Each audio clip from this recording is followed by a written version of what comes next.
ஆதியே துணை. ஜீவ சகோதர சகோதரிகள் அனைவருக்கும் எனது அன்பான நமஸ்காரம்.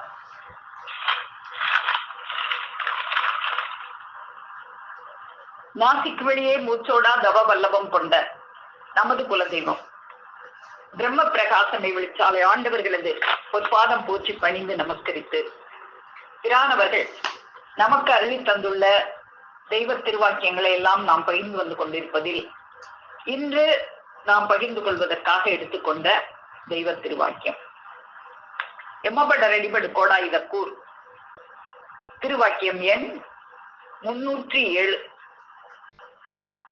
பக்கம் 302. ஆண்டவர்கள் வாக்கியம். ஜாதிகளின் கட்டாவு. 96 வேலையாட்கள் நம் உடலில் உள்ள தத்துவங்கள். ஒரு எஜமானனின் ஏவுதலுக்கு இணங்கி சொற்படி கேட்டு சதா நடக்கிறார்கள். ஓயாமல் வேலை செய்து கொண்டே இருக்கிறார்கள். ஆனால் அந்த வேலையாட்கள் தங்களை ஏவுகிற எஜமானனை சந்திக்கிறதே இல்லை. அந்த எஜமான் எங்கிருந்து தங்களை ஏவுகிறார் என்று அறியவும் இல்லை. அந்த எஜமானனையும் அவரது 96 வேலையாட்களையும் அவர்களின் சுறுசுறுப்பான வேலைகளையும் வேடிக்கை பார்ப்பதுவே நிஷ்டை என்று நம்முடைய தேவமானவர்கள் திருவாய் மலர்ந்தருளி செய்திருக்கிறார்கள். இப்போ இந்த திருவாக்கியத்துல நம்முடைய பெருமானவர்கள் நம்ம உடலில் உள்ள ஒரு 96 வேலையாட்கள் நம்ம உடல்ல இருக்கிறதாகவும் அதைத்தான் 96 தத்துவங்கள் அப்படின்னு சொல்லுவாங்க. அந்த 96 வேலையாட்கள் ஒரு எஜமானரின் ஒரு ஏவுதலுக்கு கட்டுப்பட்டு அந்த எஜமானரை சந்திக்கவே இல்லை. ஆனாலும் அந்த எஜமானர் எங்கிருந்தோ ஏவிக்கொண்டே இருக்கிறார். அந்த ஏவுதலுக்கு கட்டுப்பட்டு ஒரு சுறுசுறுப்பான வேலைகளை நம்ம உடம்புக்குள்ள இருந்து 96 வேலையாட்கள் வேலை செய்து கொண்டே இருக்கிறார்கள். அந்த ஏவுதலுக்கு இணங்கி அவர்கள் செய்து கொண்டே இருக்கிறார்கள். ஆனால் அந்த எஜமானரை சந்திக்கிறதே இல்லை. அப்போ அந்த 96 வேலையாட்களையும் நாம அந்த 96 வேலையாட்களையும் அவர்களுடைய அந்த சுறுசுறுப்பான வேலையையும் வேடிக்கை பார்க்கணும். நாம அப்படி வேடிக்கை பார்ப்பதுவே நிஷ்டை என்று நமக்கு பெருமானவங்க எடுத்து கொடுக்குறாங்க இந்த திருவாக்கியத்துல. இப்போ நாம இந்த தூலத்துக்குள்ள நுழைஞ்சி இதுக்குள்ள அந்த 96 வேலையாட்கள் யாரு, அதை ஏவுகிற எஜமான் யாரு அப்படின்னு இந்த தூலத்துக்குள்ள நுழைஞ்சி நாம பார்க்கணும் அப்படின்னு பெருமானவங்க எடுத்து கொடுத்துருக்காங்களே. அந்த நிஷ்டையை நாம எப்படி செய்யறது அப்படிங்கிறத பத்தி கொஞ்சம் நம்ம அறிவு கேட்டின வரைக்கும் நாம பார்ப்போம் இன்னைக்கு.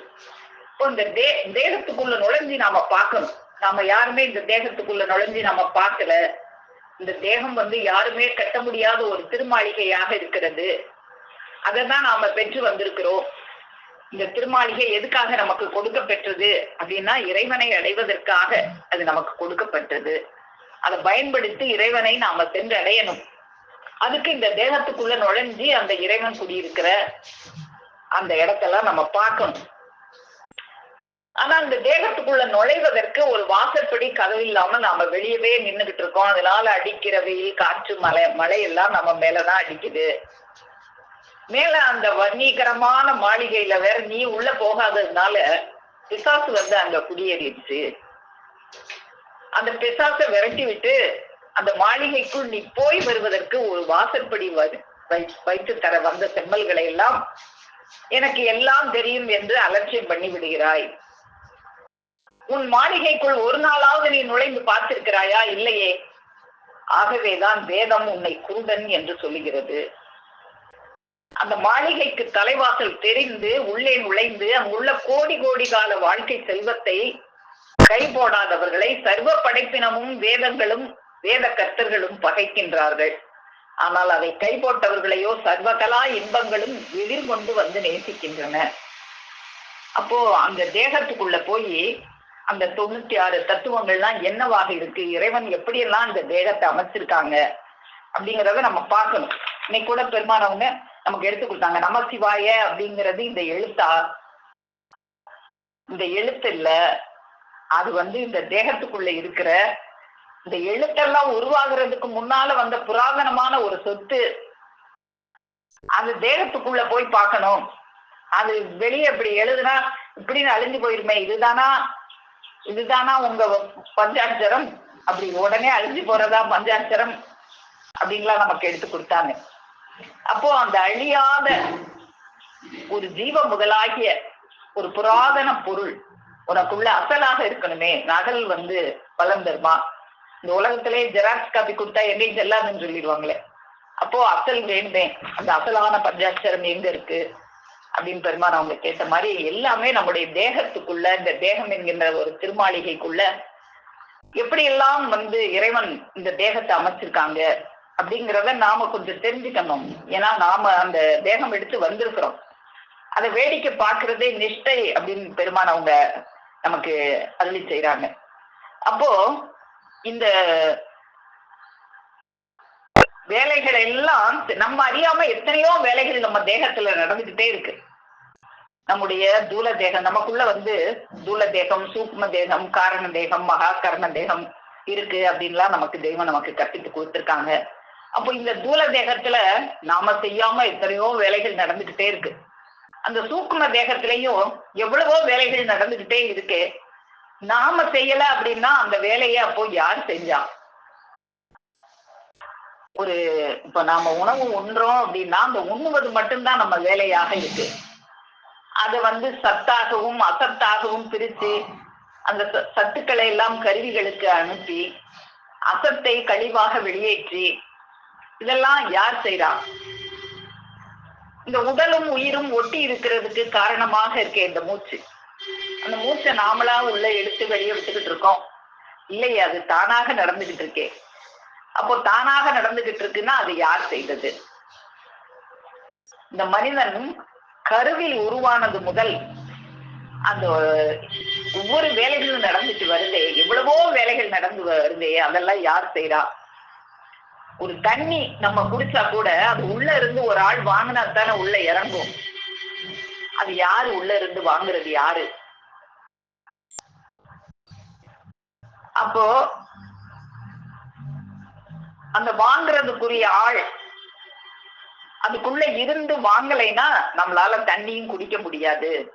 அதே போல ஆக்சிஜன் இந்த நாசியில சுவாசம் உள்ள போகுது வருது அப்படின்னா உள்ள இருந்து அதை இழுக்கிறதுக்கு தகுதியா இந்த உடம்பு இருக்கும் போதுதான் இந்த ஆக்சிஜன் உள்ள போகும் வரும்.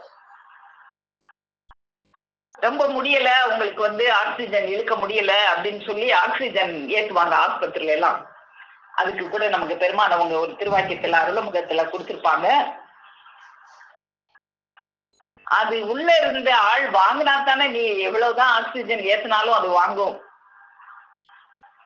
ஒரு மரம் இருக்கு, அந்த மரம் பட்டு போயிடுச்சுன்னா அதுக்கப்புறம் நீ எவ்வளவுதான் தண்ணி ஊத்தினாலும் அது தலைக்குமா? தலைக்காது. அது போல அந்த ஆக்சிஜன் ஏத்துறேன் அப்படின்னு சொல்லி உடம்புக்கு முடியாம நம்ம ஆஸ்பத்திரி கொண்டு போனா ஆக்சிஜன் இல்ல ஏத்துறேன், வெண்டிலேஷன்ல வைக்கிறேன் அப்படி இப்படின்னு சொல்லி ஏமாற்றி பணம் பறிக்கிறதுக்காக செய்வாங்களே தவிர அந்த பிராணவாயுவை உள்ளே வாங்குற அந்த சக்தி அந்த உடம்புக்கு இல்லைன்னா அது உள்ள போகாது. அப்போ அப்படி உள்ள இருந்து வாங்குறது யாரு? பெருமானவங்க நமக்கு அருளமுகம் திருவாக்கியம் 392 எடுத்து கொடுக்குறாங்க. கடைசி நேரத்தில் நோயாளிக்கு பிராணவாயுவை குழாய் மூலமாக டாக்டர் செலுத்துவதை பற்றி சபையில் வினவிய போது வெளியாகிய ஆண்டவர்கள் வாக்கியம். சுவாசம் எப்படி ஓடுகிறது என்று உனக்கு தெரியுமா? தெரியாது. தாவர வர்க்கத்தை எடுத்துக்கொள்வோம். ஒரு மரத்திற்கு தண்ணீர் ஊற்றினால் எந்த தாவில் இருந்தால் தளிர்க்கும், எப்போது அழியும் என்று உனக்கு சொல்ல தெரியுமா? இறைவனின் கஜானாவில் இருந்து வெளியாக்கினால் அன்றி அது உனக்கு தெரியாது. அப்ப எதுவுமே இறைவனோட செயலாகத்தான் இருக்கு. அந்த இறைவனே வெளியாக்குனாதான் நமக்கு தெரியும். நமக்குள்ள இறைவன் குடி கொண்டிருக்கிறாங்கன்னாலும் அந்த இறைவன் இந்த ரூபத்தில் விட்ட மனிதனுக்கு ரூபத்தில் தெரியப்படுத்த வேண்டும் என்ற தனிக்கருணை பிரவாகத்தினாலே தானும் ரூபம் எடுத்து சொன்னாதான் தெரியுமே தவிர அல்லாமல் தெரியாது. நகம் எப்படி வளர்கிறது, ரோமம் எப்படி உண்டாகிறது? ரோமத்தின் அடிப்பாகத்தில் கிழங்கு இருக்கிறது. அதை ஒட்டி ஒரு பொருள் ரோமத்தை தள்ளுகிறது. அந்த அனலான நைப்பை கொண்டு கருப்பாக ஆகுது. பின் எப்படி வெளுப்பாக மாறுகிறது? இதை பற்றி கூட தெரியாவிட்டால் உன் படிப்பின் தரம் தான் என்ன? இந்த தூலத்தை பத்தி நமக்கு சொல்லி கொடுத்தாங்களா படிக்கலன்னா? இல்ல. இந்த நினைப்பாவது உனக்கு வருமா? ஒரு வித்திற்குள் நுழைந்து அதன் அகண்ட விரிவை நுணுகி நுணுகி பார்க்கும் தகுதி வந்தாலன்றி இது தெரியாது.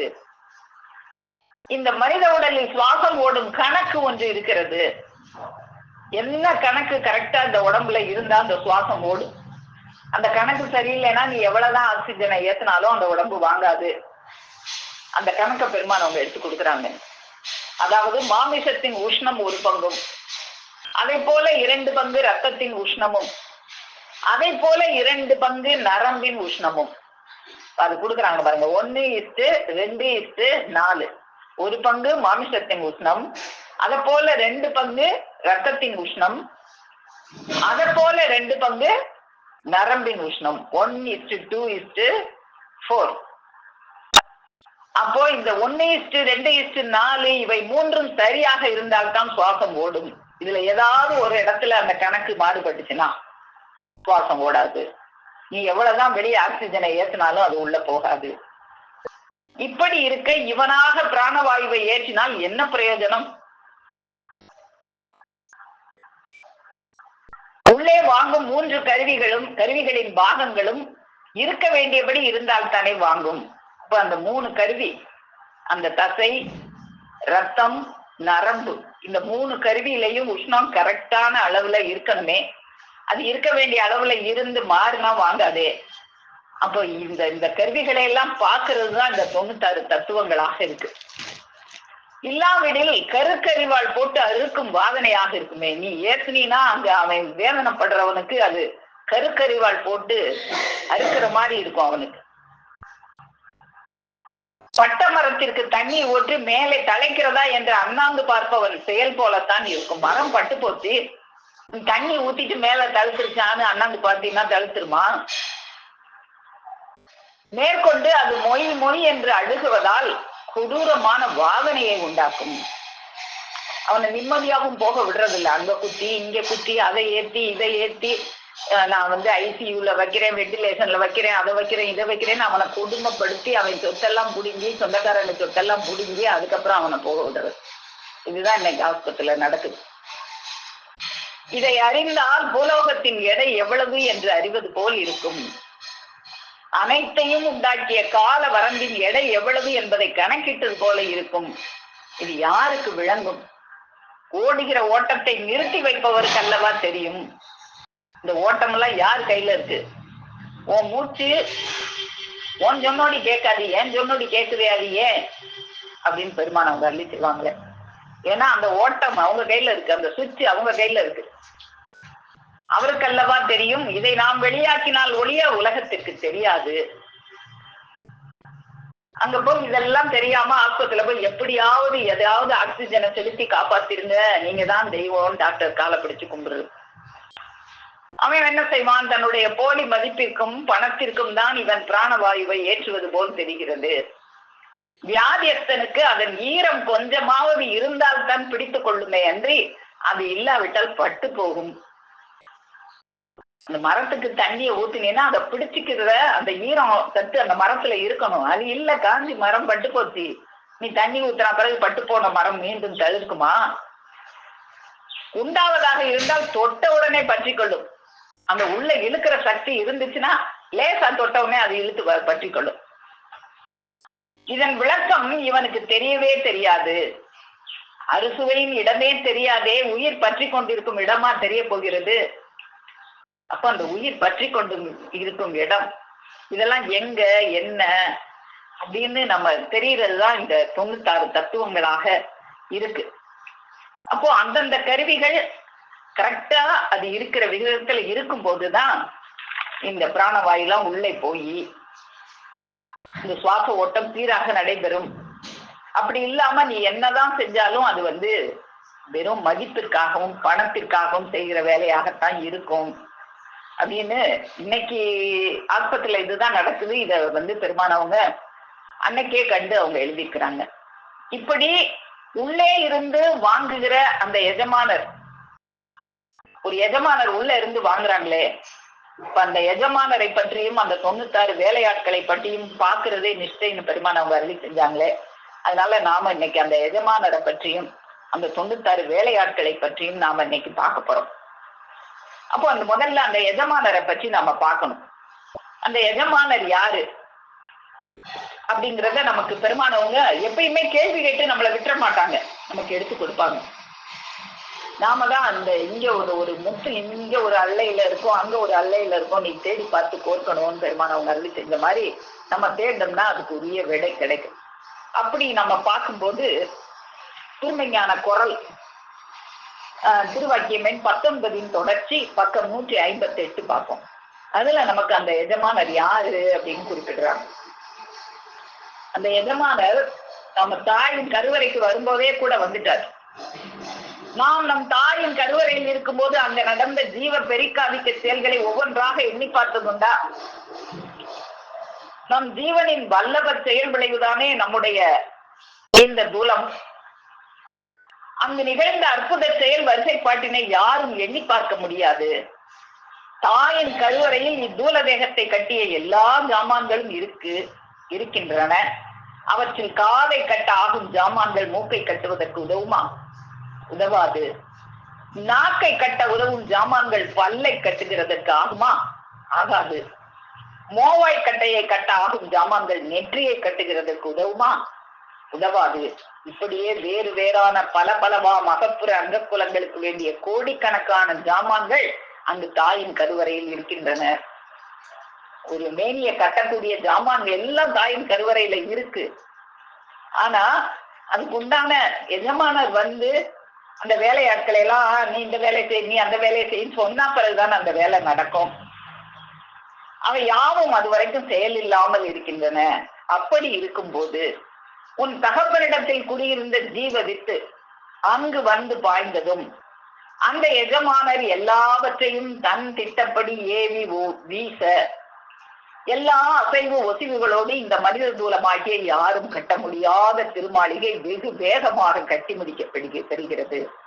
அப்போ அந்த எஜமானர் யாருன்னு நமக்கு கொடுத்துட்டாங்க. இங்க தகப்பனிடத்தில் குடியிருந்த அந்த ஜீவ வித்து அந்த எஜமானர் வந்த உடனேதான் இவ்வளவு வேலை நடக்குது. அது வரைக்கும் எல்லா ஜாமானும் இருந்துச்சு, செங்கல் சிமெண்ட் எல்லாமே இருந்தது. ஆனா அதை சேர்த்து அந்த வேலையை செய்ய சொல்றதுக்கு உண்டான எஜமானர் தகப்பனிடத்தில் குடியிருந்த ஜீவ வித்தாக இருக்கிறது. இந்த மனிதன் தூலமாகிய யாரும் கட்ட முடியாத திருமாளிகை அந்த எஜமானர் வந்ததும் தான் வேகமாக கட்டி முடிக்க பெறுகிறது. ஜீவ வித்தாகிய அந்த எஜமானர் கொடுத்துட்டாங்க. இங்க இப்படித்தான் நமக்கு என்னையுமே அதாகிய இது அப்படின்னு கொடுத்துருவாங்க. நினைவாகிய பிரம்மம், பிரம்மம்னா என்னன்னு தெரியலன்னு தேடி பார்த்தோம்னா கொடுத்துருவாங்க. நினைவாகிய பிரம்மம். தூல தேகம்னா வார்த்தை அளவில் நிற்பது தூல தேகம், நினைவு என்னப்பட்டது ஜீவதேகம் அப்படின்னு நமக்கு விடைய நூல்ல சொல்லாததையும் சொல்லி மறைத்து வைத்தேன் சந்ததிகற்காய், கருத்துள்ள பிள்ளை என்றால் கண்டுகொள்வாய் அப்படின்னு சொல்லி நாம கொஞ்சம் கருத்துள்ள பிள்ளையா நாம பார்க்கும்போது நமக்கு எல்லாத்தையுமே பெருமானவங்க எதையுமே மறைச்சு வைக்கலாம். அப்போ அந்த எஜமானர் யாருன்னா ஜீவ வித்தாகிய அந்த எஜமானர். அவர் தான் அந்த குழந்தையில இருந்து இன்னைக்கு இந்த மனித உருவமா 96 தத்துவங்களை உள்ள வச்சிருக்கிற இந்த மனித உருவத்துக்குள்ள அந்த அவ்வளவு வேலையாட்களையும் வச்சு வாங்கிக்கிட்டு இருக்கிற ஒரு எஜமானராக இந்த தூலத்துக்குள்ளே இருந்துகிட்டு இருக்கு. ஜீவவித்தாகிய அந்த எஜமானர் தட்டி எழுப்பி ஏவுகிறதற்கு முன் அங்கு கருவறையில் இருந்த சகல ஜாமான்களும் சக்திகளாகிய சகல கருவிகளும் செயலற்றவைகளாகவே உறங்கி கிடந்தன. ஆனால் எஜமானர் வந்ததும் ஒவ்வொரு பக்கத்திலும் ஒவ்வொரு ஆளாக நின்று கோடிக்கணக்கான பேர் மகா சுறுசுறுப்போடு இந்த அருமையான கட்டடத்தை கட்டி முடிக்கிறார்கள். இந்த மனிதன் தூலம் யாராலையும் கட்ட முடியுமா? யாராலும் கட்ட முடியாத ஒரு திருமாளிகை ஒரு 9 மாத கணக்குல இது அழகாக கட்டி முடிக்க பெறுகிறது. துப்பாக்கி தோட்டாவில் இருக்கும் கருமருந்தானது எதிர்பட்டதை கிழித்தெறியும் வல்லபமுள்ள ரவையை எப்படி மகா வேகம் கொண்டு உந்தி தள்ளி செல்லுகிறதோ அதுபோல இந்த ஜீவ வித்து ஒரு பரமாணுவை மகா வேகத்துடன் கொண்டு போய் கருவறையில் சேர்த்து இவ்வளவு வேலையையும் பார்க்கிறது. இப்படி நடைபெறுகிற மனித சிருஷ்டியின் காரண காரியங்கள் யாருடைய நினைவாவுக்கு இது எட்ட வருமா? அந்த ஜீவவித்தில் இருந்த பரமாணுவாகிய பிரணவ சுற்று மகா மகா சுத்தம் பொருந்தியது. அப்போ அந்த ஜீவவித்துலதான் ஒரு பிரணவ சுவிட்ச் இருக்கு. அந்த பிரணவ சுவிட்சு தான், அந்த சுவிட்சை போட்டாதான் இந்த வேலையெல்லாம் நடக்கும். அந்த சுவிட்சு போடாத வரைக்கும் அங்க எல்லா ஜாமானும் இருந்தாலும் ஒரு வேலையும் நடக்காது. அப்போ அந்த பிரணவ சுவிட்சு ஜீவவித்தாகி அந்த எஜமானர் அந்த பிரணவ சுவிட்சு மகா சுத்தம் பொருந்தியது. அந்த சுவிட்ச யாரு ஆன் ஆஃப் பண்றது? அது ஒரு பிரணவ சுவிட்சுன்னு பார்த்துட்டோம். அப்ப அந்த சுவிட்சை ஆன் பண்றதுக்கும் ஆஃப் பண்றதுக்கும் யாரு இருக்காங்க அப்படிங்கறத நம்ம பார்க்கணும். இந்த தூலத்திலும் இந்த உலகத்திலும் எவ்வளவோ வல்லபங்கள்லாம் நிறைய இருக்கு. இந்த வல்லபங்கள்லாம் யாரு? எதுவுமே தானா இயற்கையா அப்படின்னு சொல்லிடுவாங்க உலகத்துல. தானா நடந்தா யாரோ ஒருத்தவங்க, இயற்கைன்னு நீ அதுக்கு பேர் வச்சா கடவுள்னு பேர் வைக்கலாம். ஏதோ ஒரு சக்தி அதை செய்து இல்லையா? அப்படி எத்தனையோ வல்லபங்கள் இருக்கே, அத்தனை வல்லபங்களையும் உண்டாக்கியது படைத்தது யார்? இந்த ஜீவ சுவிட்சை கையில வச்சுக்கிட்டு அந்த சுவிட்சை போடுறதும் ஆஃப் பண்றதும் யாரு? இப்போ இந்த மண்ணை எடுத்துக்கிட்டா இந்த மண்ணுல எவ்வளவு வல்லபம் இருக்கு. நம்ம நினைப்போம் மண்ணு, நம்ம யாராவது ஒருத்தவங்கள மண்ணு மாதிரி இருக்கிற அப்படின்னு சொல்லுவோம். அப்படி சொன்னா உண்மையிலே அது வசவில்லை. அது வாழ்த்துறது, புகழ்றது. ஏன்னா மண்ணுகிட்ட அவ்வளவு வல்லபம் இருக்கு. அது நமக்கு பெருமான அவங்க திருமஞான குரல் 64வது திருவாக்கியத்துல எடுத்து கொடுக்குறாங்க. அதை பார்ப்போம். ஆண்டவர்கள் ஒரு பிடி மண்ணை தங்கள் திருக்கரத்தில் எடுத்துக்கொண்டு சபையில் உள்ளோர் முன் காட்டி, இது ஒரு பிடி மண் தானே, இதனிடத்தை என்னென்ன அதிசய வல்லபங்கள் அடங்கி இருக்கின்றன என்று நீ நினைத்து பார்த்ததுண்டா? எத்தனையோ கோடா கோடியான வித்துக்கள் இதிலிருந்து முளையெழுந்து விளைந்து பலம் தருகின்றன. ஒரு வித்து இனிப்பு வேண்டும் என்று கேட்குது, இந்த மண் இனிப்பை தருகிறது. இன்னொரு வித்து புளிப்பை கேட்குது, அதற்கு புளிப்பை தருகிறது. மற்றொன்று காரத்தை கேட்குது, அதற்கு காரத்தை மட்டும் ஊட்டுகிறது. இப்படியே உப்பு துவர்ப்பு முதலிய எல்லாவற்றையும் அதற்கு வேண்டியபடி கொடுக்கிறது. அறுசுவை மட்டுமா? எண்ணற்ற விதமான மனம், எண்ணற்ற விதமான வர்ணம் முதலிய யாவற்றிற்கும் தாய் இதுதானே. இதன் செயலை இப்படி நீ நினைத்து பார்த்ததுண்டா? இந்த மண்ணோட வல்லமும் இப்படி இருக்குன்னு நம்ம நினைச்சு பார்த்தோமா? நினைச்சு பார்க்கணும் ஒவ்வொன்னையும். இந்த வல்லப பொருளை, இவ்வளவு வல்லப சக்தியை இந்த மண்ணுக்குள்ள வச்சு படைச்சது யாரு? இந்த அதிசய வல்லப பொருளை ஒருவர் தமது அறிவு கொண்டுதானே திட்டமிட்டு உண்டாக்கி இருக்க வேண்டும். அறிவு கொண்டுதானே இவ்வளத்தை உண்டாக்க முடியும். அப்ப இதெல்லாம் அறிவின் செயலாகத்தானே இருக்கும். ஆம், இதை உண்டு பண்ணிய அறிவாகார வஸ்து ஒன்று இருக்க வேண்டும். அது அறிவாகார வஸ்து, அதுதான் முற்றறிவு, அதுதான் பேரறிவு. அது எங்கே? அந்த பேரறிவு அது எங்கே? அந்த பேரறிவின் கையில தான் அந்த சுவிட்ச் எல்லாம் இருக்கு, பிரணவ சுவிட்ச். கடவுள் ஒன்று இல்லை என்கிறாங்களே, கடவுள் இல்லையா? இந்த வல்லபத்தை எல்லாம் கண்ணால பாக்கலையாவே? இந்த மண்ணுல விளையிறதெல்லாம் திங்கலையா? அப்படி சொல்றவன் கடவுள் இல்லைன்னு பேசுறானே நாக்குல, அந்த பேச வைக்குதே, அந்த நாக்கு அசைய வைக்குதே, அது எது? உனக்குள்ள இருந்து அந்த நாக்கு அசைய வைக்கிறதுனாலையும் இந்த நாக்குல இப்படி மேலையும் கீழையும் ஆட்டின உடனே நீ மனசுல நினைக்கிற கருத்துக்களை எல்லாம் சொல்ல வைக்குதே, அது எது? மிருகங்களுக்கெல்லாம் தரலையா அந்த வல்லபம்? ஒரு மிருகம் அப்படி பேச முடியாது, நீ பேசுறியே. அப்படி பேசுறியே, அது எது? அது யார்? கடத்தில் உள்ள உள்ளம் தானே. கடவுள் இல்லை என்று மறுப்பவனுக்கு கடைசியில் கடவுள் வினநாற்றமாக வெளியே வந்து விடுகிறது. அதுதான் நன்றி கெட்ட அந்த இவ்வளவும் செஞ்சிருக்காங்களே கடவுள்னு நினைச்சு பார்க்காதவனுக்கு தான் அந்த கடவுள் கடைசியில வினநாற்றமாக இவனை அடிச்சுட்டு அது வெளியேறிடுது. உலகத்தில் உள்ள சர்வ படைப்புகளின் வாழ்விக்கின்ற ஜடப்பொருளாகிய சூரிய சந்திராலை உண்டு பண்ணியது எது? அந்த அறிவாகார வஸ்துவினிடத்தில் இருக்கும் ஆக்கல் என்ற ஒரு சக்தி தான். அது அறிவாகார வஸ்து, அது அறிவு பிழம்பு. அந்த அறிவு பிழம்பு கிட்ட நிறைய சக்தி இருக்கு. ஆக்கல், காத்தல், அழித்தல் அப்படின்னு நிறைய சக்தி இருக்கு. ஐந்தொழிலோன் அப்படின்னு நேற்று கூட நம்ம பார்த்தோம். அதுல அந்த ஆக்கல்ங்கிற சக்தியை வச்சுதான் இந்த சந்திரன் சூரியன் எல்லாத்தையும் அவங்க படைச்சாங்க. இப்படி கோடாகோடியான சிருஷ்டி பொருட்களை ஆக்கவோ ரட்சிக்கவோ அல்லது அழிக்கவோ எல்லாத்துக்கும் ஒரு ஒரு சுவிட்ச் இருக்குது. ஒரு ஒன்றை ஆக்கணும்னா அதுக்கு ஒரு சுவிட்சை போடுவாங்க, அது ஆயிரும். அதை அழிக்கணும்னு நினைச்சா அதுக்கு ஒரு சுவிட்சை போடுவாங்க. அந்த காத்து ரட்சிக்கணும்னு நினைச்சா அதுக்கு ஒரு சுவிட்சை போடுவாங்க. ஆக்கல் அழித்தல் காத்தல் அத்தனைக்கும் ஒரு ஒரு சுவிட்சை கையில வச்சுக்கிட்டு இருக்காங்க. அந்த பிரணவ சுவிட்சை, அந்த பிரணவ சுவிட்சை தன் கையகத்தில் வைத்திருக்கும் வஸ்து வித்தே கடவுள். அப்போ இந்த கடவுள் தான் இப்ப அந்த எஜமானர் யாருன்னு தெரியணும்னு நம்ம பார்த்தோம். இந்த 96 வேலையாட்களையும் வச்சு வேலை பார்க்கிற வேலை வாங்குகிற அந்த எஜமானர் யாரு அப்படின்னா ஒரு அறிவாகார வஸ்து, ஒரு அறிவு பிளம்பு, முற்றறிவு, பேரறிவு. அந்த அறிவு தான் இந்த சுவிட்ச் எல்லாம் கையில வச்சுக்கிட்டு அந்த அறிவாகார வஸ்துக்கு தான் கடவுள்னு பேரு. அதுதான் இந்த சுவிட்ச் எல்லாம் கையில வச்சுக்கிட்டு இந்த வேலையெல்லாம் பாக்குறாங்க. இந்த 96 வேலையாட்களையும் வச்சு வேலை வாங்குறாங்க அப்படிங்கிறத நாம இப்ப பெருமானவர்கள் எடுத்து கொடுத்த இந்த திருவாக்கியத்தின் மூலமாக நம்ம பார்த்தோம். அந்த கடவுள் இந்த சுவிட்ச் எல்லாம் வச்சுக்கிட்டு இருக்கிற அந்த கடவுள் நமக்குள்ள இருக்கிறாங்க அப்படிங்கிறதையும் நமக்கு எடுத்து கொடுக்குறாங்க. அவங்க நமக்குள்ள எப்படி இருக்கிறாங்க அப்படின்னா, இந்த சந்திரன் சூரியன் நட்சத்திரங்கள் முதலான எண்ணற்ற அண்ட சராசரங்கள் இருக்கின்றனவே, அவற்றின் கனம் என்ன? எல்லாம் அந்தரத்தில் இருக்கின்றனவே, அவற்றை தாங்கி நிற்கிறது எது?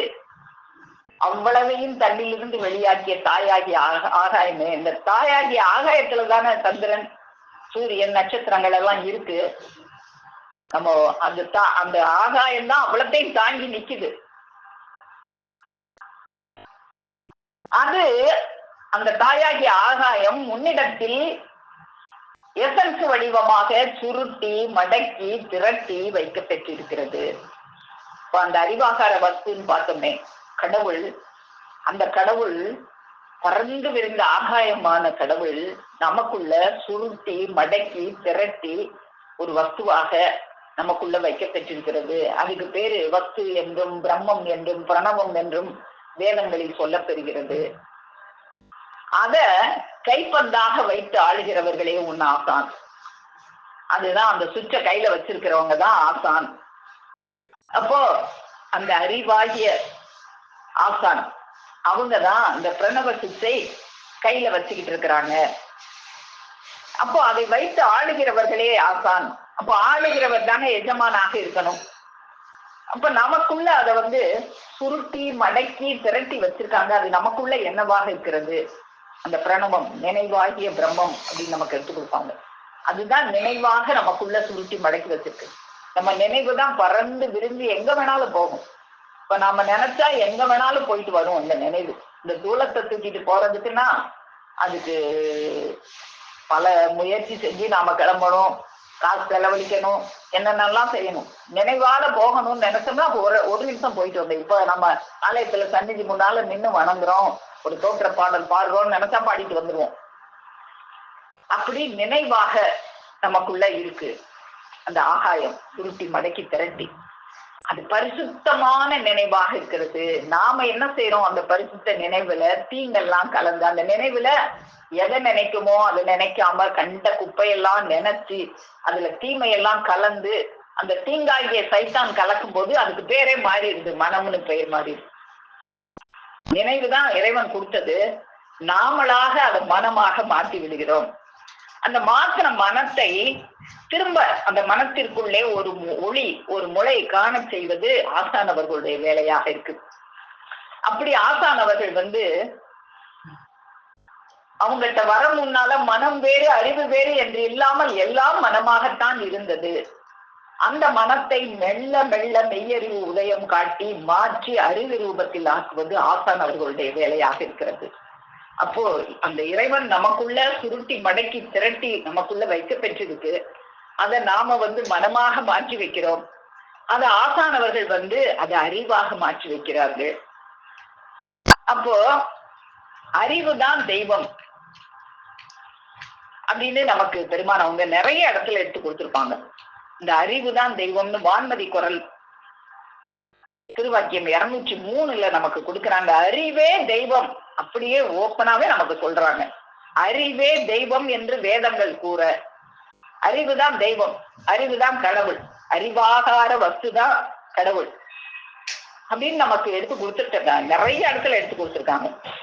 அப்போ அந்த அறிவே தெய்வம் என்று வேதங்கள் கூற, இவன் தன்னை விட மட்டமான பாம்பு, பல்லி, மரம், கல்லு இவற்றை தெய்வமாக வணங்குகிறானே, இது என்ன பரிதாபம். அப்போ அறிவுதான் தெய்வம் அப்படின்னு நமக்கு பெருமானவங்க எடுத்து கொடுத்துட்டாங்க. அப்போ அந்த எஜமானர் யாரு? அந்த அறிவாகார வஸ்து. அவங்கதான் இந்த 96 வேலையாட்களையும் ஏவுகின்ற, ஒரு பிரணவ சுச்சை கையில் வைத்திருக்கிற, தன்னுடைய கைப்பந்தாக வைத்து ஆளுகிற அந்த அறிவாகார வஸ்து. அந்த அறிவே தெய்வமாக நமக்குள்ள எஜமானராக இருந்து அந்த அறிவாகிய தெய்வம் இந்த 96 வேலையாட்களையும் ஏவிக்கொண்டே இருக்கிறார்கள். அவர்களுடைய அந்த ஏவுதலுக்கு கட்டுப்பட்டு இந்த 96 வேலையாட்களும் வேலை செய்து கொண்டே இருக்கிறார்கள். அப்போ இந்த மனிதன்கிட்டையும் அறிவு இருக்கு. அத நாம எதுக்கு பயன்படுத்துறோம் அப்படின்னா, பெருமான் அவங்க நமக்கு எடுத்து கொடுப்பாங்க. நீ உன்கிட்ட இருக்கிற அறிவை வச்சு ஒரு 5 ரூபாய் பெருமானம் உள்ள ஒரு இரும்பை எடுத்து 500 ரூபாய் பெருமானம் உள்ள ஒரு கடிகாரமாக உன்னால மாற்ற முடியும். ஆனா அதுக்காக அறிவு கொடுக்க வரல. அறிவு எதுக்காக கொடுக்க பெற்றது? இந்த மனிதனால என்னெல்லாம் செய்ய முடியும்? இப்போ இந்த மனிதனோட ஒரு யானையினுடைய பலம், ஒரு 1000 வாள் பலம் கொண்டது யானை. அந்த யானையால ஒரு ஆலமரத்தை வெட்டி சாய்க்கணும்னா முடியாது. ஆலமரம் அவ்வளவு வலு கொண்டது. ஆனா இந்த மனிதன், இந்த யானையோட உடம்புல 1000ல் 1 பங்கு கூட இருக்காது இவனுடைய உடம்போட வலு. ஆனா இவன் வெட்டி சாய்ச்சிருவான் அந்த ஆலமரத்தை. எப்படி? அந்த அறிவின் பலம் கொண்டு ஒரு கோடரிங்கிற ஒரு ஆயுதத்தை செஞ்சு அதன் உதவியால் இந்த மரத்தை வெட்டி சாய்ச்சிருவான் அந்த மனிதன். அதை நமக்கு எடுத்து கொடுக்குறாங்க திருமஞான குரல் திருவாக்கியம் 69. ஒரு பெரிய ஆலமரத்தை மகா பலம் கொண்ட யானையால் முட்டி கீழே சாய்க்க முடியுமா? முடியாது. ஆனால் சாதாரண பலமுடைய ஒரு மனிதன் அதை கோடரி என்ற ஒரு உதவியை கொண்டு வெட்டி சாய்த்து விடுவார். அதற்கான உதவி உதிப்பு இவன் தேகத்திற்குள் இருந்து, அப்போ அந்த உதவி ஒரு உதிப்பு, அதெல்லாம் தோணுதே. ஒரு ஐடியா குடோன் இவனுக்குள்ள இருக்கே, அந்த குடோன்ல இருந்து, அந்த அறிவில் இருந்து இவனுடைய அந்த உதிப்பு இவன் தேகத்திற்குள் இருந்து, அதாவது அறிவில் இருந்து உண்டாகிறது. இப்படியே மனிதன் கல், மண் முதலியவற்றை அதற்கு வேண்டிய சாதனங்களை கொண்டு உருவாக்கி பல லட்சம் ரூபாய் பெறக்கூடிய இரும்பாக ஆக்கி விடுகிறான். ஜலத்தை நீராவியாக ஆக்கி ஆயிரக்கணக்கான மக்களை ஏற்று செல்லுகிற ரயில் வண்டி தொடரை உண்டாக்குகிறான். இது போன்று எத்தனையோ காரியங்களை அவற்றுக்கான யுக்திகளை தருகின்ற அறிவு தேகத்தின் உதவியை கொண்டு செய்து விடுகிறான். அப்போ இதை பயன்படுத்தினா இப்படி செய்யலாம், இந்த யுக்தியை பயன்படுத்தி இந்த வேலையை செய்யலாம் அப்படின்னு நிறைய யுக்திகள் இவனுக்குள்ள தோணுதே. இவனுக்குள்ள ஒரு ஐடியா குடோனே வச்சிருக்கானே, அதுல எடுத்து எடுத்து எடுத்து எடுத்து என்னென்னமோ செஞ்சுக்கிட்டு இருக்கிறானே. அப்போ அப்படி அந்த அறிவு தேகம் இந்த அழிந்து போகிற இந்த காரியங்களை செய்வதற்காகவா தரப்பெற்றிருக்கும்? இதை செய்யறதுக்கா தரப்பெற்றிருக்கும்? அது ஆக்கத்துக்கும் பயன்படும், அழிவுக்கும் பயன்படும். பறக்கிற சக்தி பறவைகளுக்கு தான் இருக்குனாலும் நாமளும் பறக்கணும்னு இந்த மனிதன் விமானத்தை கண்டுபிடிக்கிறான். இப்ப கூட சமீபத்துல ஒரு விமானம் ஆக்சிடென்ட் ஆச்சு. அது என்னன்னு இப்ப விசாரிச்சுக்கிட்டு இருக்காங்க. பார்க்கும்போது அந்த விமானி அவர் ஏதோ மன அழுத்தத்துல இருந்ததுனால அந்த எரிபொருள் இன்ஜினுக்கு போகிற சுவிட்ச அவரே ஆஃப் பண்ணிட்டாரு, அதனாலதான் ஆக்சிடென்ட் ஆச்சு அப்படின்னு சொல்றாங்க. அப்ப இந்த மாதிரி குயிர்த்தி எண்ணமும் வருதே. இதுக்காகவா அந்த அறிவு கொடுக்கப்பட்டது? இந்த அழிந்து போகிற இந்த காரியங்களை செய்வதற்காகவா தரப்பெற்றிருக்கும்? கவலை, துயர், கன பயம், பிணி பல தரும் இந்த உலக வாழ்விற்காகவா அது தரப்பெறவில்லை. இந்த உலக வாழ்க்கையில இப்படி குயிக்டியா ஏரோப்ளான் செய்யவும், ஏரோப்ளான் போகும் போதே ஓட விடாம என்ஜினுக்கு எரிபொருள் போகாம சுவிட்ச் அமர்த்தி எல்லாத்தையும் கொல்லணும்னு நினைக்கிறதுக்காகவும் அதுக்காக கொடுக்கப்படலையப்பா இந்த அறிவு. இந்த அறிவு எதுக்காக தரப்பெற்றது? நித்தியத்தை பெறுவதற்காகவே இவனுக்கு அது தரப்பெற்றது. நித்தியத்தை அழகுகின்ற அந்த தேகத்திற்குள் தான் புகுந்து கொண்டு அவன் பூரண வல்லபத்தை பெறுவதுவே ஞானம். அப்படி தன் முயற்சி கொண்டு அறிவு தேகத்தின் பூரண வல்லபத்தை பெற முடியாவிட்டாலும் நம்மகிட்ட இருக்க அறிவுன்றதுனால அந்த அறிவு தேகத்தின் பூரண வல்லபத்தை நாமளால பெற முடியுமானா பெற முடியாது. அந்த பூரண வல்லபத்தை பெற்ற ஒரு ஆசானவர்களை தேடி அடைந்து அவர்களின் அறிவுக்கு உட்பட்டு நடந்தால் அந்த வல்லபம் தனக்கும் வரும். அப்போ அவங்ககிட்ட போய் எப்படி நாம அதை கை போடணும்? அவங்க கைப்பந்தாக வைத்து ஆள்றாங்க. அவங்களுக்கு அடங்கி நடந்தால் உடல் பொருள் ஆவி மூன்றையும் தத்தம் செய்து ஐம்புலனை அடக்கி வெற்றி வசத்தில் ஆக்கி ஐம்பொறியை அறிவு ரூபமாகிய தன் ஆசான்பால் ஒடுக்கிய பின் தான் இந்த ஐம்புலனும் இந்த உலகத்தை மேயிறதுக்காக கொடுக்கல. பார்ப்பான் அகத்திலே பார்ப்பது 5 உண்டு மேய்ப்பாரும் இன்றி வெறித்து திரிவன. மேய்ப்பார் வந்தாதான் பால் பசு 5ம் பாலாய் சொரியுமே அப்படின்னு திருமூலர் அவர்கள் பாடினது போல இந்த ஐம்புலனை அடுக்கி மேய்ப்பார் ஒருத்தவங்க கையில கொடுத்து அந்த அறிவு ரூபமாகிய ஆசான்பால் ஒடுக்கிய பின் தான் நித்திய தேகமாகிய அறிவு தேகத்திற்குள் புகுந்து அதன் சர்வஜ்ஞ ஆட்சியை ஒருவர் கை போட முடியும். கோடரி முதலிய சிறிய கருவிகளில் இருந்து பிரம்மாண்டமான பெரிய கருவிகள் வரை உன் யுக்தி கொண்டு செய்து விடலாம். நம்மளுக்கு இருக்கிற அறிவை வச்சு இந்த மரத்தை வெட்டுற கோடரி செய்யலாம், ஏரோப்ளான் செய்யலாம், ஏரோப்ளான்ல போய் ஆக்சிடென்ட் ஆகி சாகலாம், ராக்கெட் செய்யறேன், நான் வெளிக்கு போறேன்னு சொல்லி ஆகாய வெளிக்கு போகிறேன் அப்படின்னு சொல்லி ஆகாய வெளியில இருந்து போற வழியிலே ராக்கெட் வெடிச்சு செத்து போச்சு, இன்னும் சாகலாம், இப்படி எல்லாம் நீ செய்யலாம். ஆனால் அந்த யுக்திகளை உன்னுக்குள் இருந்து அளந்து கொண்டிருக்கிற உன் அறிவு தேகத்தை சந்தித்து அடைவது என்பதுதான் உன்னால் முடியாது. எங்க இருந்து இந்த அறிவு வருது? இந்த யுக்திகளை எல்லாம் அடைச்சு கொடுக்குதே நமக்கு, அது எங்க இருந்து வருது? அது தெரியாது. ஆகவே அதை சந்தித்து கை போட வேணுமானால் அந்த அறிவு தேகத்தை சந்தித்து கை போடுறதுக்கு ஒரு வழி இருக்கு. அது எப்படி அப்படின்னா, அந்த அறிவே ரூபம் எடுத்து வந்துள்ள அந்த அறிவே ரூபம் எடுத்து வரும். அந்த முழு அறிவு, இந்த அண்டரண்ட சராசரத்தை உண்டாக்கிய அந்த அறிவு பிழம்பு, முற்றறிவு, பேரறிவு, அது தூலம் எடுத்து வந்து ஆசானாக வரும் பொழுது அவர்களை தேடி அவர்களை யதார்த்த உள்ளத்தோடு நீ பற்றி கொள்ள வேண்டும். அப்போதுதான் அந்த அறிவு தேகம் உன் கைவசமாகும். அந்த அறிவுதான் எஜமானராக இருந்து இந்த தூலத்துக்குள்ள இந்த 96 வேலையாட்களை வச்சு வேலை வாங்கிக்கிட்டே இருக்காங்க. ஒரு அணா பெருமானம் உள்ள இரும்பை எடுத்து 100-200 ரூபாய் மதிப்புள்ள ஒரு கெடிகாரமாக ஆக்கி விடுகிறான். பஞ்சை எடுத்து பல ரூபாய் பெருமானம் உள்ள வேஷ்டி ஆக்கி விடுகிறான். இப்படி மட்டமான பொருட்களுக்கெல்லாம் மேன்மை அளிக்கின்ற இவனுடைய அறிவை மட்டமான பொருட்கெல்லாம் மேன்மை கொடுத்துருவான். ஒரு அணா பெருமானம் உள்ள இரும்ப 500 ரூபாய் பெருமானம் உள்ள கடிகாரமா மாற்றி அந்த இரும்புக்கு மேன்மை கொடுத்துட்ட. பஞ்சா கடந்ததை நூலாக்கி, நூலா கடந்ததை வேஷ்டியாக்கி அந்த பஞ்சுக்கு பெருமை கொடுத்துட்ட. ஆனா உனக்கு பெருமை, உன்னுடைய அறிவுக்கு பெருமை தேடினியா? இவனுடைய அறிவை தான் உபயோகித்து தனக்கு மேன்மையை உண்டாக்கி கொள்ளாமல் அந்த அறிவை கொண்டு உனக்கு நீ மேன்மையை, பஞ்சுக்கும் இரும்புக்கும் மேன்மை தேடினியே தவிர உனக்கு மேன்மை தேடினியா? அப்போ அந்த அறிவை உபயோகித்து தனக்கு மேன்மையை உண்டாக்கி கொள்ளாமல் தனக்கு மேன்மையை பஞ்செல்லாம் நூலாக்குற, நரனா இருக்கிற நீ மேல மேல எப்படி பஞ்சு நூலாகி நூல் வேஷ்டியாச்சோ அது போல நரன் மனுஷனாகி, மனுஷன் தேவனாகி, தேவன் ஈசனாகணுமே, அந்த வேலையை செஞ்சியா? அதை செய்யாமல் தனக்கு மேன்மையை உண்டாக்கி கொள்ளாமல் நீங்க அவஸ்தையாக்கிய அவமானத்துக்கு நுழைகிறானே, இது என்ன பரிதாபம்!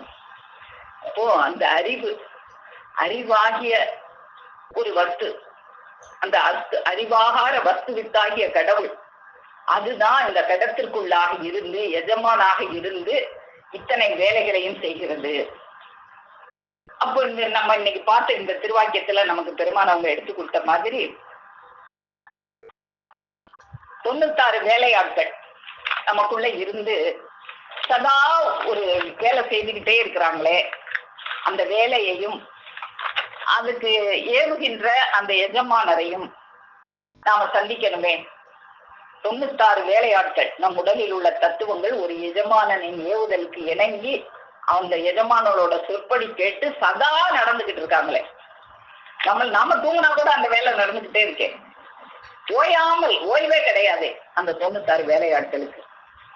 அப்படி வேலை செய்து கொண்டே இருக்கிறார்கள். அந்த வேலையாட்களுக்கு அந்த எஜமானர் எங்க இருக்குன்னு தெரியாது, எங்க இருந்து ஏவுறாருன்னு தெரியாது. ஆனா ஆர்டர் வருது, செஞ்சுட்டே இருக்கிறாங்க. அப்போ அந்த எஜமானரையும் அந்த 96 வேலையாட்களையும் நீ வேடிக்கை பார்க்கறது தான் நிஷ்டை அப்படின்னு நமக்கு பெருமான் அவங்க எடுத்து கொடுத்ததுனால அந்த எஜமானர் யாரு அப்படிங்கிறத நாம இன்னைக்கு பார்த்தோம். தொடர்ந்து வரும் சபைகளில் நாம அந்த 96 வேலையாட்கள் யாரு, இன்னைக்கு எஜமானரை நாம சந்திச்சிட்டோம். அறிவாகார வஸ்துவாக இருக்கிற அந்த எஜமானரை நாம சந்திச்சிருந்தாங்க பெருமான் அவர்கள். இன்னைக்கு நாம அந்த 96 வேலையாட்களையும் நாம தொடர்ந்து சந்திக்கணும். சந்திச்சு அவங்க செய்யற வேலையெல்லாம் வேடிக்கை பார்க்கணும். அந்த வேடிக்கை பார்க்கிற வேலைய தொடர்ந்து வரும் சபைகளில் நாம் செய்வோம். இப்படியான அரிய பொக்கிஷங்களை எல்லாம் நமக்கு பெருமான் அவர்கள் பொதிஞ்சு வச்சு தினமும் நம்முடைய அந்த அறிவை இந்த அழிந்து போகிற வேலைக்கு செலவழிக்காம மட்டமான பொருட்களை எல்லாம் மேன்மையாக்குறையே உன்னைய மேன்மையாக்குறதுக்கு உண்டான வழியை பாருன்னு நம்ம மேன்மையாக்குறதுக்கு வழியை நாளும் கற்பித்துக் கொண்டிருக்கும் நமது பெருமானவர்களுக்கு பொற்பாதம் போற்றி படிந்து நமஸ்கரித்து என் முத்தி பேருரை மேலும் மேலும் முழங்கும் என்று கூறி உங்கள் அனைவரிடமிருந்து விடைபெறுகிறேன். அனைவருக்கும் நமஸ்காரம். ஜீவ சகோதரி சாலை பரமேஸ்வரி அக்கா அவர்கள். அளவுல எப்படி இருக்கு? சின்னதான் இருந்தது. எப்படி இருக்குன்னா அந்த திருவாக்கியத்தை விசுநாத தெய்வம் எப்படி வெளியாக்கியிருக்காங்க. ரொம்ப சின்னதான். 307வது திருவாக்கியம். 96 வேலையாட்கள் நம் உடலில் உள்ள தத்துவங்கள் அப்படின்ட்டாங்க. இந்த தத்துவத்தை அடிப்படையாக கொண்டுதான் இந்த உடலை இயங்கிக்கிட்டு இருக்கு. ஒரு எஜமானின் ஏவுதலுக்கு இணங்கி சொற்படி கேட்டு சதா நடக்கிறார்கள். நமக்குள்ள இருக்கவங்க அவங்களே அவங்க உயர்த்தி மிகைப்படதான் சொல்லியிருக்காங்க. சதா நடக்கிறார்கள், அக்ரேனே கிடையாது. நமக்குள்ள இருக்கிறதெல்லாம் அது உயிர் துணை எல்லாமே உயர்தனியா தெய்வம் உத்தரவு பண்ணியிருக்காங்க. ஓயாமல் வேலை செய்து கொண்டே இருக்கிறார்கள். ஆனால் அந்த வேலையாட்கள் தங்களை ஏவுகிற எஜமானனை சந்திக்கிறதே இல்லை. அந்த எஜமானன் எங்கிருந்து தங்களை ஏவுகிறார் என்று அறியவும் இல்லை. அந்த எஜமானனையும் அவரது 96 வேலையாட்களையும் அவர்களின் சுறுசுறுப்பான வேலைகளையும் வேடிக்கை பார்ப்பதே நிஷ்டை. இப்படி ஆரம்பித்த நம்ம அக்கா அவங்க இந்த திரு வாக்கியத்தை நினைவுபடுத்திட்டு அந்த 96 பத்தி இப்ப சொல்லல, அதை நம்ம மேலும் வளர வகுப்புல பாத்துருவோம், அடுத்தடுத்து வர்ற வகுப்புல பாத்துருவோம்னு ஒரு உத்தாய் பிடிச்சிட்டாங்க. அப்பதானே நம்மளாம் என்ன சொல்ல போறாங்கன்னு அடுத்து வருவோம். இது ரொம்ப சிறப்பா தான் இருக்கு. எப்படி நேற்றைய திருவாக்கியத்துல அந்த 2 எலிட்டர் இல்ல, பாழும் கிணறு இல்ல, காப்பாத்தினவங்க யாரு, அந்த மாதிரி விஷயத்த கூட அக்கா சொல்லுவாங்க. அதுக்கப்புறத்து சமந்திரக்கா அவங்க சொன்னாங்க நினைக்கிறேன். அவங்க சொல்லிட்டாங்க. அது போல ஆனா அதை விட மாதிரி இதை விடாம 96 தத்துவம் என்னன்னு போட்டுட்டதுனால